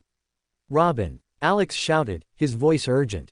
Something's changing. It's not just more monsters. There's something else coming. Robin, who had been leading the charge toward the figure, turned back sharply, his expression grim. What do you mean? Alex's eyes narrowed as the darkness in the room seemed to grow deeper, more oppressive. I think it's preparing for something. I've fought enough of these creatures to know when something bigger's coming. We need to finish this now, before it's too late. Before Robin could respond, the ground beneath them shook with enough force to rattle their bones. The air itself seemed to twist, and for a moment, everything around them seemed to bend and warp in a strange, unsettling way. The shadowy figure, which had remained still up until this point, began to shift. It moved in ways that defied the laws of nature, its form stretching and twisting, the shadows around it pooling and swirling as if alive. What is that? Cyborg shouted, his voice filled with disbelief. That thing's definitely not just a monster. It's something worse, Lex said, his grip tightening around his sword as the pressure in the air built to unbearable levels. The figure's shifting form began to solidify into something far more terrifying, its outline becoming clearer, and its eyes glowing with an unholy light. This ends now, Robin yelled, stepping forward with a determination that only a leader like him could muster. Titans, go! They surged forward, but the moment they stepped into range, the creature lashed out with a power that sent shockwaves through the room. A pulse of dark energy erupted from the figure, knocking them all back. Alex was the first to recover, his body moving before he even consciously made the decision. His sword cut through the air in a blur of motion as he dashed forward, hoping to strike before the creature could react. But as he neared it, a wave of dark energy blasted outward, throwing him to the ground. He struggled to his feet, wiping the blood from his lips. Damn it, he muttered under his breath. He had barely made a dent in it. This wasn't going to be easy. The Titans regrouped, but it was clear that they weren't going to defeat this creature with sheer strength alone. It was too powerful, and each attack only seemed to provoke it further. Raven, her eyes glowing with dark power, spoke through clenched teeth. We need to find a way to break its connection to the darkness. It's feeding off of our energy. If we don't cut off its power source, we'll never defeat it. Alex's mind raced. The creature was feeding off their energy, making it stronger with every passing second. But how could they stop it? Then, an idea sparked in his mind. He wasn't sure if it would work, but it was their only chance. Raven, can you use your energy to push it back just for a moment? She nodded, though her face was drawn with strain. I can try. Do it, Alex said, his voice grim but steady. The rest of us need to finish it while it's weakened. With no time to waste, Raven summoned the darkest of her powers, her hands crackling with black energy. She unleashed it all in a single, concentrated burst toward the creature. For a moment, it faltered, its movements jerky as it absorbed the blow. The Titans seized their chance and launched themselves forward, their attacks focused on the now vulnerable creature. But Alex knew that they needed more than just strength. They needed to outsmart it, outmaneuver it. As Raven's energy continued to surge around the creature, Alex surged forward, sword raised. This was it. He could feel it, the time was now. Chapter 46, The Final Battle. The moment Raven's dark energy collided with the figure, it felt like the entire room was swallowed by a vacuum. The oppressive pressure that had been building suddenly released, but it didn't disappear. Instead, it seemed to shift, becoming more erratic, more unpredictable. The creature staggered back, momentarily disoriented, its monstrous form twisting in ways that defied natural laws. Alex's instincts flared. This was his chance. Without a moment's hesitation, he pushed forward, his sword raised in a fluid R, aiming for the heart of the creature. His eyes were locked onto his target, and the world around him slowed as he approached with deadly precision. The blade cleaved through the air with a sharp, metallic hiss. The creature twisted, narrowly dodging the strike, but Alex was relentless. He adjusted mid-swing, his body flowing like water as he adapted to the monster's movements. Every fiber of his being screamed for him to keep going, to break through this barrier that had stood in his way for so long. The dark energy still crackled around Raven, swirling with violent intent as she held the creature at bay. We can't keep this up forever, she shouted, her voice tinged with strain. It's feeding off our energy. We need to break its hold over us. Alex gritted his teeth. I know, but how? His sword slashed across the creature's shoulder, the impact sending shockwaves through the room. It staggered back, but the wound healed almost instantly, the dark energy repairing it faster than Alex could deliver any damage. We have to disrupt the source, Raven called out. It's like it's a part of the very fabric of this place. If we can find the center of the power, we might be able to sever it. Alex's mind raced. Raven was right. The creature wasn't just a physical entity, it was connected to something larger, something more ancient and insidious. But where was that source? He glanced around quickly, taking in his surroundings. The space they were in seemed to stretch unnaturally.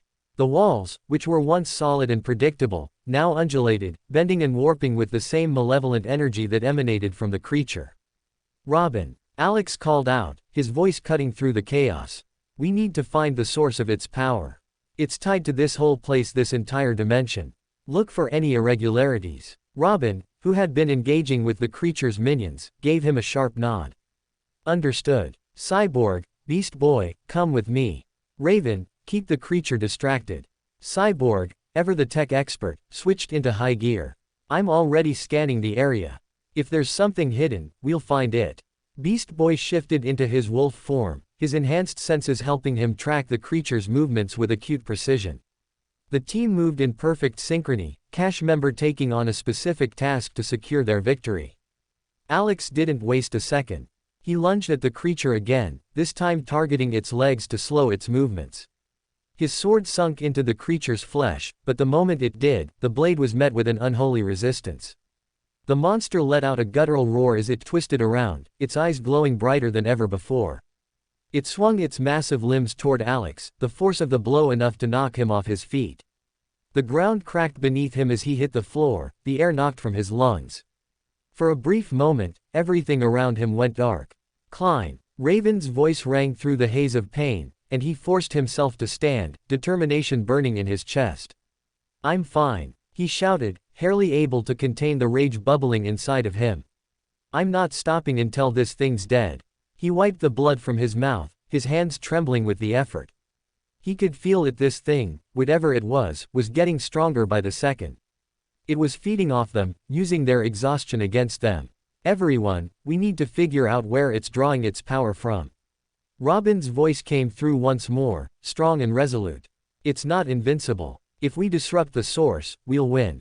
But Alex knew there was no time to wait for answers. The creature was becoming more unpredictable, more dangerous with every passing second. He had to act now.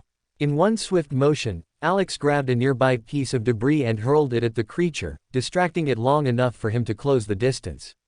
His sword, slick with the monster's blood, gleamed as he swung again, this time aiming for its heart. The creature screamed in agony as the blade cut deep into its chest, but it was still alive, still fighting. We have to stop it, now. Raven cried out, her power surging once again. This time, she was pulling the very fabric of the shadows around them, manipulating the environment to push the creature back. It was working, slowing it down, weakening it just enough for the Titans to press up. But they couldn't keep this up indefinitely. Alex could feel his energy waning, his muscles sore from the constant combat. His sword felt heavier with every swing, his body growing more and more fatigued. Robin, I'm serious, Alex panted, trying to get a grip on the situation. If we don't end this soon, we're going to be the ones who fall.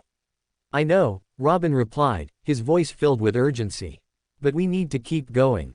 We're close. As Robin, Cyborg, and Beast Boy moved closer to the center of the room, Alex remained at the creature's side, slashing, blocking, doing everything he could to keep it at bay.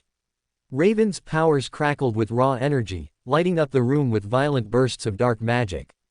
Then, there was a shift. A sudden, unnatural chill filled the air. Alex's eyes widened as he saw the creature's form begin to collapse in on itself, the shadows warping around it like a black hole. No, no. The words escaped him before he could stop them. It was regenerating faster than they could handle. And then it happened. With a final, guttural roar, the creature's form burst apart in a violent explosion of dark energy, sending shockwaves through the room. The force of the blast knocked everyone off their feet, the air thick with the smell of blood and burnt ozone. Alex barely managed to roll out of the way, his body crashing against the stone floor. He looked up. His vision blurred, his heart pounding in his chest. But when the dust settled, the creature was gone. For a brief, fleeting moment, everything was quiet. The battle had ended. However, Alex wasn't naive enough to believe it was over. This was only the beginning of something far more dangerous. We did it, Robin said, his voice weary but relieved. Not yet, Alex muttered, pushing himself up. It's not over until we deal with what's behind all of this. Cyborg looked over at him, his face a mask of exhaustion. What do you mean? There's always something bigger, Alex said grimly. I don't know what's next, but we're not safe yet.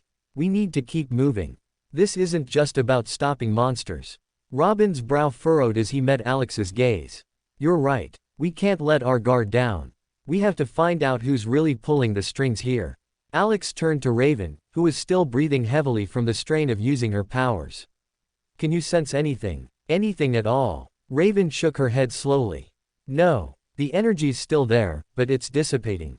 Whoever's behind this, they're good at covering their tracks. That's because they're not just hiding from us. Alex said, his eyes narrowing as a sense of dread crept over him. They're hiding from everyone. The air hung thick with a sense of foreboding, as if the very walls of the place were still holding secrets, hiding answers just out of reach. Alex stood, his chest heaving as he surveyed the battlefield. The remnants of the monster were scattered across the room in a gruesome display, but it wasn't the creature's remains that worried him now. It was the overwhelming sense that something far worse was on the horizon. The Titans, although victorious, were clearly exhausted. Robin's sharp eyes scanned the room, looking for any clues or lingering threats.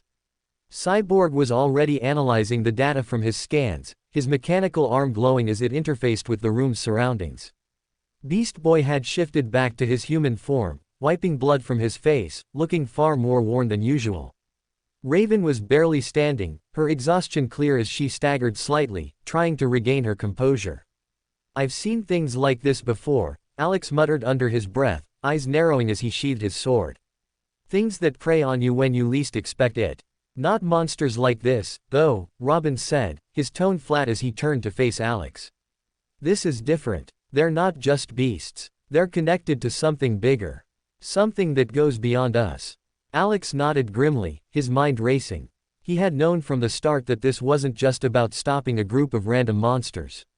The clues had been too subtle, too specific, for this to be a coincidence.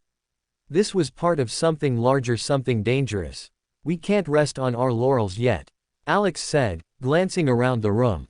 There's more to this place, and we still haven't figured out what's at the core of it. Beast Boy looked a little shaken as he paced back and forth. I mean, I get it, we didn't expect that thing to go down so easy, but what now? What do we even do? Stay focused, Robin snapped, his leadership skills kicking in. We're not done here. We don't know what else is lurking, and we can't leave until we get more information. We can't exactly keep fighting if we don't know what we're fighting, Raven said, her voice low, but the fatigue was heavy in her tone. Alex glanced over at her, noticing the shadows under her eyes.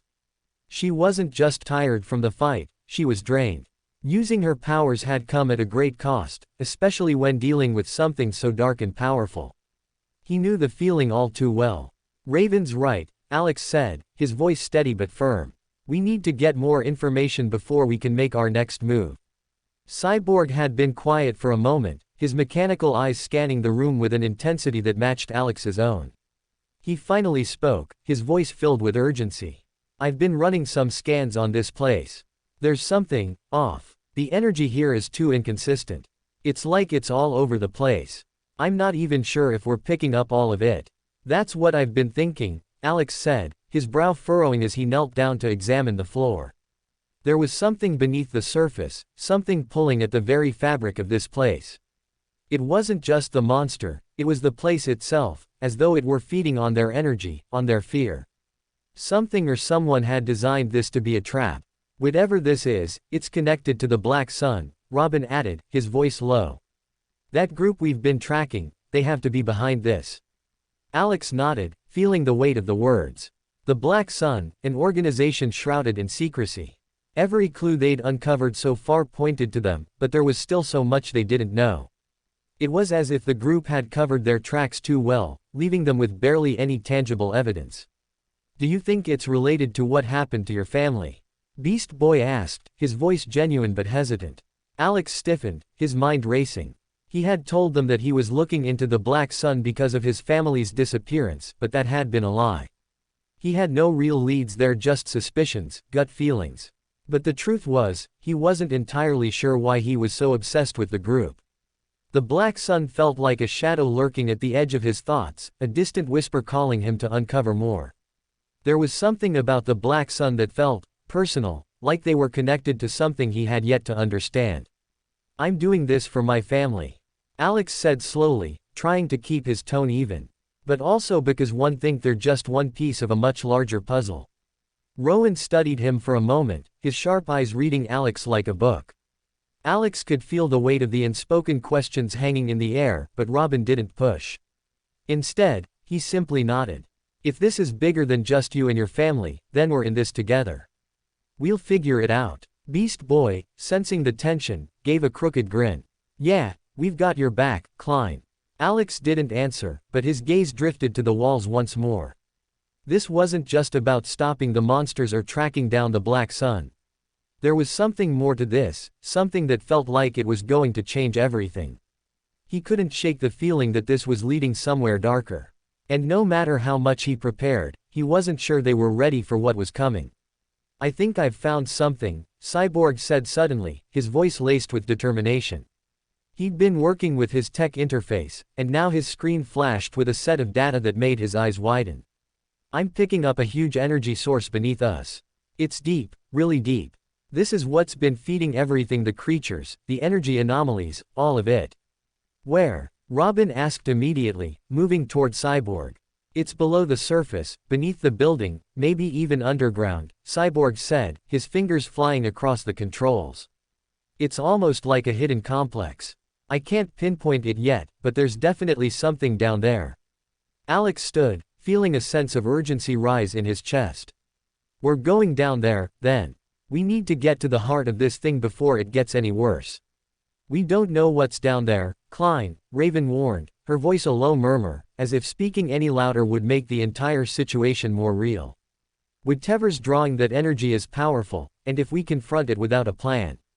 We'll come up with a plan on the way, Alex said, his voice hard. I don't think we have a choice anymore. Robin nodded, determination filling his eyes. All right, let's move. We need to find the source, and we need to do it fast. The team was already in motion, their steps steady, despite the gravity of the situation. But Alex knew, deep down, that this was only the beginning. What lay below them was a threat they hadn't fully understood yet. And no matter how much they prepared, they would be walking into the unknown. The dust had barely settled before Robin was already scanning the room, his sharp gaze flickering over every detail. Cyborg's systems hummed as he initiated another scan, his glowing eyes shifting between different spectrums of vision. Beast Boy, still in his wolf form, sniffed the air, his ears twitching in concentration. Alex wiped the blood from his sword with a practiced motion, his breathing steady despite the battle that had just taken place. His mind was already working through the implications of what had just happened. The creature they had fought wasn't just some mindless beast, it had been connected to something much larger, something hidden. And that meant they were still in danger. Raven stood near the remnants of the monster, her dark cloak billowing slightly as the energy around her settled. Whatever that thing was, it wasn't acting alone, she muttered, her voice laced with exhaustion. It felt controlled. Controlled by what? Beast Boy asked, shifting back into his human form. Because I don't know about you guys, but I've had enough of creepy shadow monsters for one night. By someone or something stronger, Alex said. His voice was calm, but there was a steel edge to it. It wasn't just feeding off energy. It was drawing from something else. Something deeper. Cyborg's scanners beeped. He frowned at the results.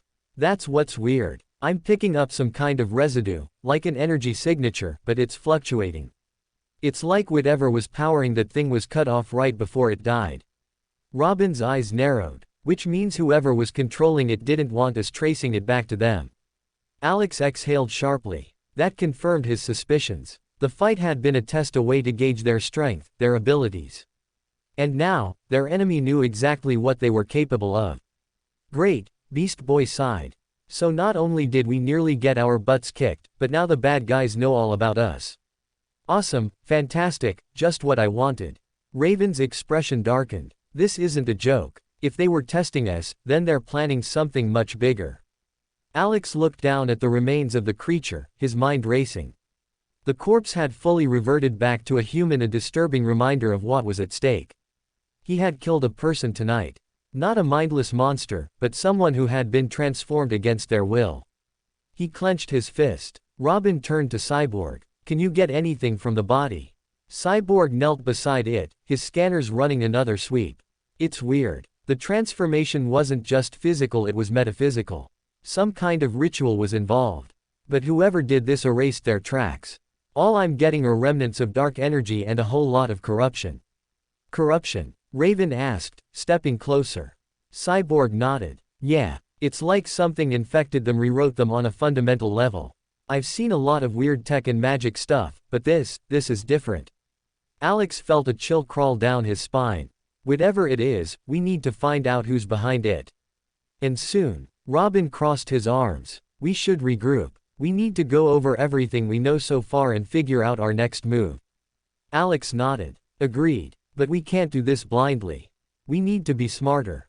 More careful. Beast Boy groaned. So basically, more sneaking around and less punching. Man, I hate this part. Robin smirked. You'll live. Alex sheathed his sword. We need to move. We're exposed here. Without another word, the team made their way out of the chamber, leaving behind the remnants of the battle. But as they left, Alex couldn't shake the feeling that they were being watched. This wasn't over. Not by a long shot. The battlefield was chaotic. Shadows twisted in the dimly lit corridors, their grotesque forms flickering under the red emergency lights. The monsters, warped amalgamations of human and demonic features, srouched as they lunged at the Teen Titans. Each had an unnerving resilience, taking far more damage than any normal creature should. Klein moved swiftly, dodging an incoming claw strike before slashing his sword in a precise R.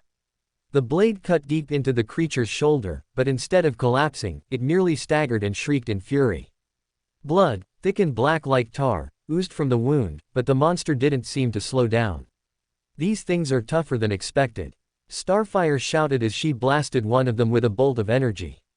It absorbed the attack, barely stumbling before continuing its charge. Robin flipped over a lunging monster, striking down with his baton, but even the shock impact did little to keep it down. We need to change tactics. These things don't go down easily. Raven, can you sense anything from them? Beast Boy asked, shifting into a gorilla to slam a charging creature into the wall. Raven narrowed her eyes, her hands glowing with dark energy. They're unnatural. Something is forcing them to stay alive. It's like their bodies reject the idea of death itself. Klein frowned. He had suspected as much. These creatures weren't simply mutated beings, something was keeping them bound, preventing them from truly dying even after lethal injuries. I have an idea, Klein solved, stepping forward. Buy me some time. Robin exchanged glances with Starfire before nodding. All right, Titans, cover him. The team spread out, keeping the creatures at bay as Klein crouched down, pressing his hand against the cold, blood-stained floor. He reached into his divination abilities, focusing on unraveling the unnatural force keeping the monsters alive. A whisper echoed in his mind. A name, a presence, a force older than words. Klein's eyes widened as the vision struck him like a sledgehammer. The monsters were bound by a dark ritual, one that connected them to something far worse. A tether existed, linking them back to a singular point, one that prevented them from truly perishing. A cult, a summoning, a sacrifice. He exhaled sharply, severing the connection before it could pull him deeper. He had seen enough. Standing up, he called out to the others. Destroy their heads. Sever whatever connects them to the ritual keeping them alive. That should put them down for good. Robin didn't hesitate. He flipped forward, using his momentum to drive his baton straight through the skull of a lunging creature. This time, it didn't move again. That worked. Beast Boy, now in the form of a tiger, tore into another creature's throat, ensuring its head was completely separated from the body. Starfire followed up with an explosive energy blast, reducing another to ash. The tide of battle turned in their favor. Klein moved like a ghost, his sword cleaving through one monster after another, cash strike precise and final. He wasn't as physically strong as Starfire or Beast Boy, but his calculated efficiency made up for it. Within minutes, the last of the creatures collapsed, its distorted body twitching before falling still. Silence filled the room. Raven lowered her hands, her dark energy dissipating. That was unsettling. Klein wiped his blade clean, his mask concealing his expression. These things were created by a ritual. Whoever did this is still out there. Robin tightened his grip on his baton. Then we find them before they try again. Klein nodded. Agreed. The tension in the air was palpable as the Teen Titans, now more united than ever, prepared to descend deeper into the heart of the unknown. Cyborg had pinpointed the location of the energy source, but the way down was far from clear. The room that had once seemed like an endless maze of shifting shadows now felt more like the calm before a storm. All right, Robin said, his voice cutting through the silence. Everyone stay sharp. We don't know what we're walking into. Alex glanced around, his gaze lingering on each of his teammates. They had all fought valiantly against the creature earlier, but it was clear from their worn faces that the battle had taken a toll. He himself was still feeling the strain, but he couldn't afford to show it. There was something worse lurking below, something that had to be stopped. Cyborg, can you map out the safest route? Alex asked, his voice calm but filled with urgency. I'm on it, Cyborg responded, his mechanical fingers flying over the interface. But the deeper we go, the more interference I'm getting. It's like the whole place is designed to mess with my systems. But I'll do my best. Beast Boy, still in human form, turned to look at the others. So, what are we dealing with? More creepy monsters? Or is this like the last one, where everything's alive and trying to eat us? Could be both, Raven replied, her voice low, exhausted. She wasn't her usual self, her powers had drained her far more than she let on. But she was pushing through it, determined to help her team. There's something far worse down there, and whatever it is, it's not just controlling those creatures. It's manipulating the energy in this entire place. I've got something, Cyborg interrupted, his voice tense. This whole place is built on an energy grid that's been feeding off all the chaos. But now that we've disrupted it, there's a sudden drop in power levels right beneath us. It's drawing energy from somewhere deep below. That's where we're headed, Alex said, feeling the weight of the mission settle into his chest. We need to shut it down before it gets worse. With that, the group began moving forward, their footsteps echoing in the vast, warped room. The air grew colder the farther they ventured, and Alex could feel a creeping unease that had nothing to do with the physical environment. This place felt wrong on a fundamental level, like a scar on reality itself. He had a gut feeling that whatever awaited them below was more dangerous than anything they had yet faced. They reached a large metal door, its surface covered in strange symbols that glowed faintly with the same dark energy that had tainted the creature's form. It was the only path forward. Cyborg, any way to open this? Robin asked, his eyes scanning the door carefully. Cyborg's mechanical hand shot out, connecting to the door's control panel. Sparks flew from the interface as he hacked into the system, and the door slowly began to slide open, revealing a narrow passageway leading downward. I've overridden the security, Cyborg said, gritting his teeth as the system resisted. But it's going to get more difficult the deeper we go.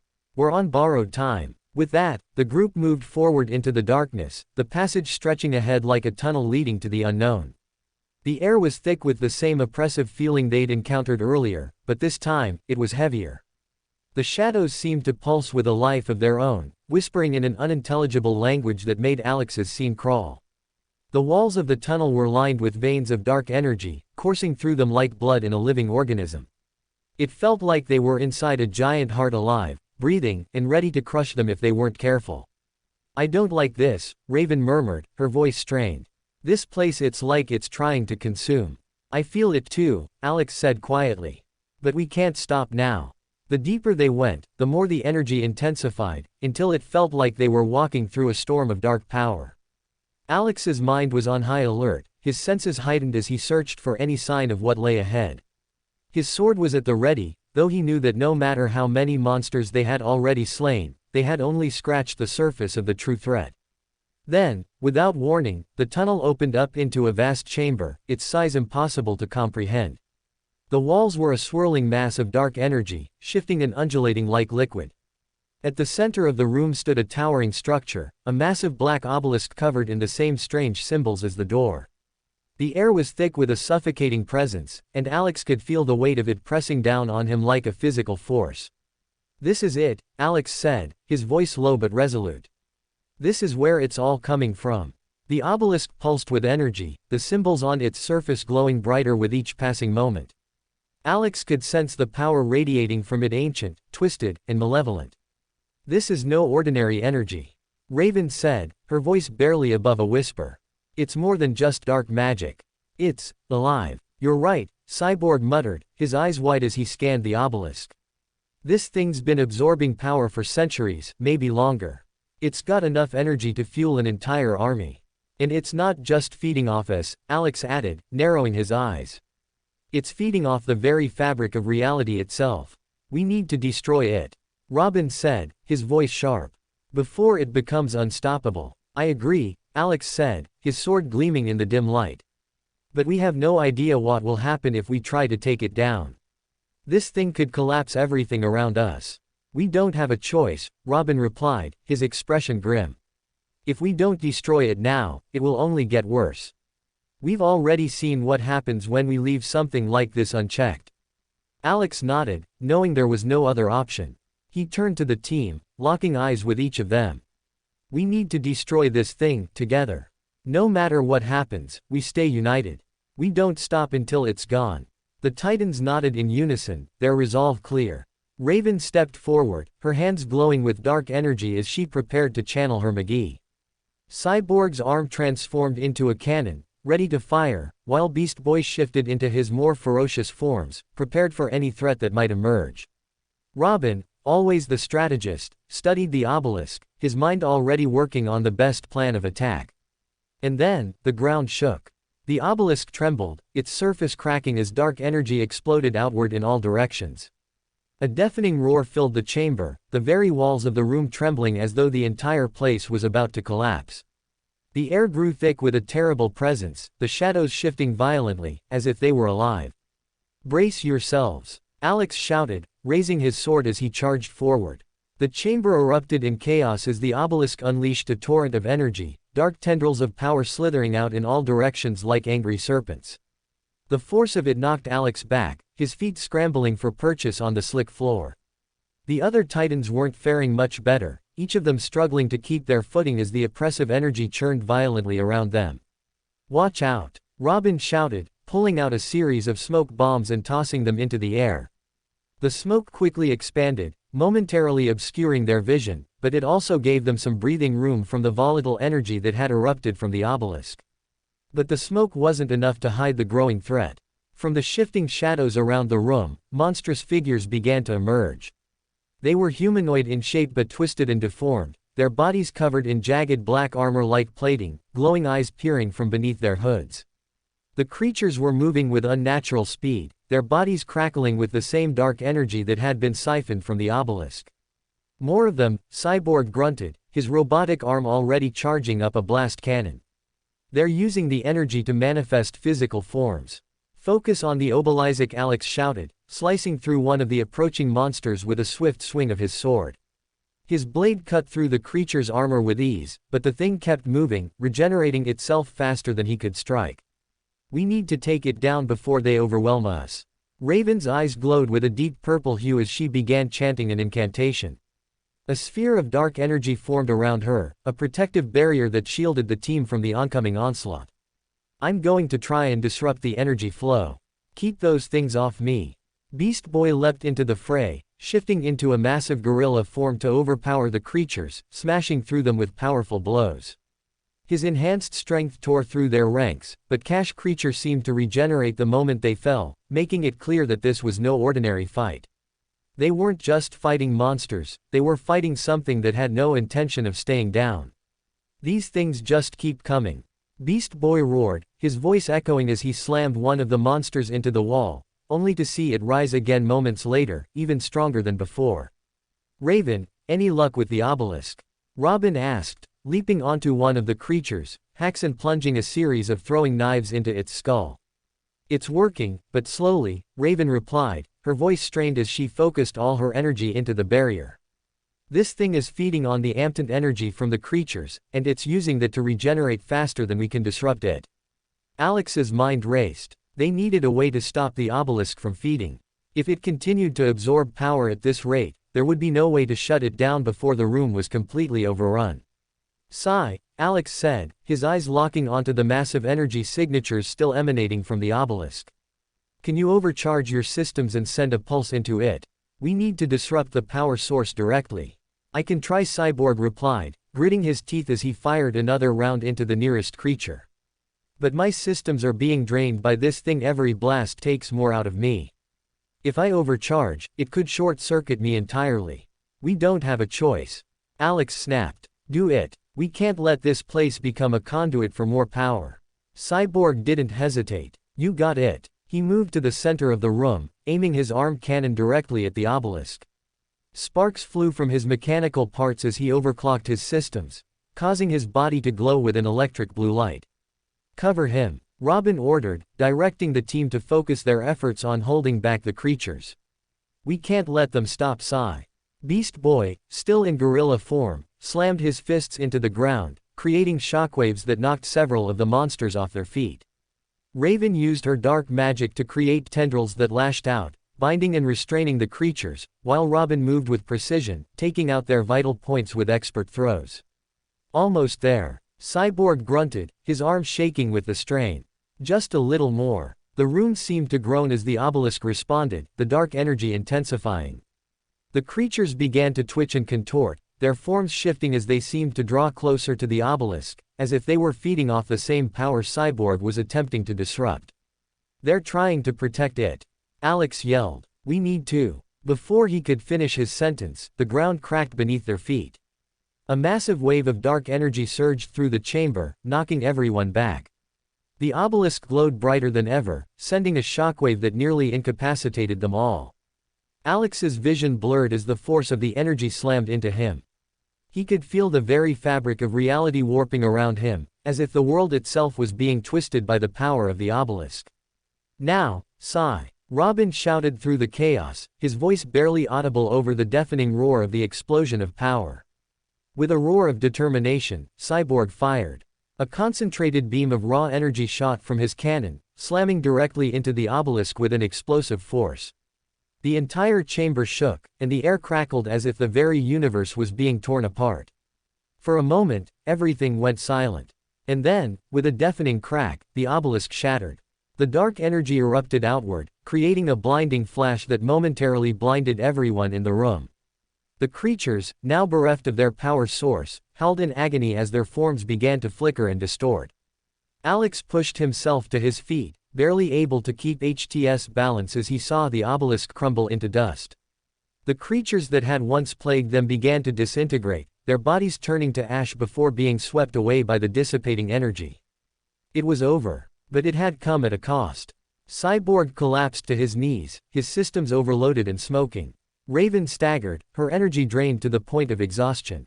Beast Boy, still in his gorilla form, reverted back to his human shape, panting heavily as he tried to regain his bearings. Robin, ever vigilant, scanned the room for any remaining threats. "We did it," Robin sawed, his voice barely above a whisper. It wasn't without cost." Alex nodded, his gaze drifting to the ruins of the obelisk. It was destroyed, yes, but something felt wrong. The air was thick with the remnants of the dark power that had once radiated from it. As the last of the creatures disintegrated into ash, and the dust settled around them, the Titans found themselves standing in the eerie silence that followed the intense battle. They were exhausted, their bodies battered from the fight, but the real challenge was still far from over. Cyborg was the first to break the silence. "I'm going to need some serious repairs after this. That pulse fried half my circuits." He grimaced, examining his arm as it sparked and fizzled before he disabled it manually. "But yeah, we made it out. Barely." Beast Boy, now back in his human form, rubbed his forehead, wiping away the sweat. "Man, that was insane. I thought we were done for there. How do we even know if we're safe?"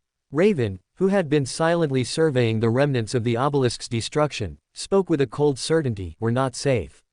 The energy from that obelisk is still lingering. It's not just gone. It's leaking into the very fabric of this place. And it's growing." Cyborg's voice interrupted the tension. "Walt," he suddenly froze, scanning his systems rapidly. "I've been running diagnostics on the energy signatures, and they're changing. It's not just expanding, it's shifting. I've never seen anything like this." The tension in the air thickened as the group exchanged uneasy glances. They knew what this meant. There was something far deeper and more insidious behind all of this. The creatures they had faced had been just the beginning. Robin, ever the strategist, spoke up. "We need answers. If this thing is going to keep spreading, we need to figure out what we're dealing with and fast. But we can't do this alone." "Raven's right," Alex said, his voice steady but tense. "This isn't just random chaos. Whatever this energy is, it's part of something bigger." Before anyone could respond, a low rumble echoed through the ground beneath them. It was subtle at first, almost like the vibration of a distant earthquake. But as the seconds passed, it grew louder, resonating through the very air itself. And then, in an instant, a new wave of shadowy figures emerged from the cracks in the floor, phasing in and out of existence like distorted reflections. They were not like the creatures they had just fought. These were darker, more ethereal, their forms shifting and warping with an unsettling fluidity. They were manifestations of the very energy that had been released from the obelisk, souls twisted into forms of pure darkness, their eyes glowing with malevolent intent. "These are different," Cyborg said, his tone laced with disbelief as he scanned them. "They're not just physical beings. They're tied to the energy itself. I can't even get a solid read on them. They're not entirely here. They're not fully formed," Raven whispered, her eyes narrowed in concentration. This is the energy trying to manifest itself fully. It's incomplete. It's struggling to come through." "Great," Beast Boy muttered, glancing nervously at the flickering shadows. "What do we do now?" "Contain them," Robin ordered, his voice calm but firm. "We need to keep them from spreading any further. Cyborg, set up Harriers around the perimeter. Raven, help him. Beast Boy, patrol the area. Alex, stay close to me." Alex nodded, stepping into position, but his mind remained clouded with one thought. This isn't just about stopping an energy leak. There's something darker at play here, something far more dangerous. As the Titans sprang into action, the air grew thicker, more oppressive. Raven's wards held, but just barely. Cyborg's barriers flickered as they contained the shadows for only a short while before they began to breach. Raven's voice cut through the chaos. This is getting out of control. I can feel it. The energy is trying to bind itself to something. To someone. Someone. Alex's eyes narrowed. You think it's trying to possess something? Tim, not sure, Raven replied, her concentration broken for just a moment as she held back another wave of shadowy figures. But it's trying to anchor itself to something in this dimension. Something, someone alive. The realization hit Alex like a hammer.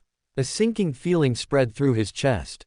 There was something fundamentally wrong about all of this, but the pieces weren't fitting together, the energy, these shadowy figures, everything felt like it was being manipulated. But who, or what, was behind it? He didn't know. Not yet. Cyborg's voice cut through his thoughts. Whatever's going on here, it's bad news. These things are multiplying faster than we can keep up with them. We've gotta stop whatever's causing this energy from spreading. Raven nodded, her face tense. I can keep these things at bay for now, but we need to get to the source. There's something at the center of this, pulling everything together. Alex clenched his fists, frustration building. So where is the source? Robin, scanning the area, his mind clearly working through the problem, said, that's the big question. We need to find the epicenter before this gets worse. But I don't think it's just about stopping the energy. Whoever is behind this, they've planned this for a reason. And we need to figure out why. For more thrilling fanfiction stories like this, check out my channel Fanfic Audiobook. Dive into epic adventures, mysterious realms, and legendary journeys brought to life through immersive storytelling. Don't forget to like, share, and subscribe for more amazing audiobooks.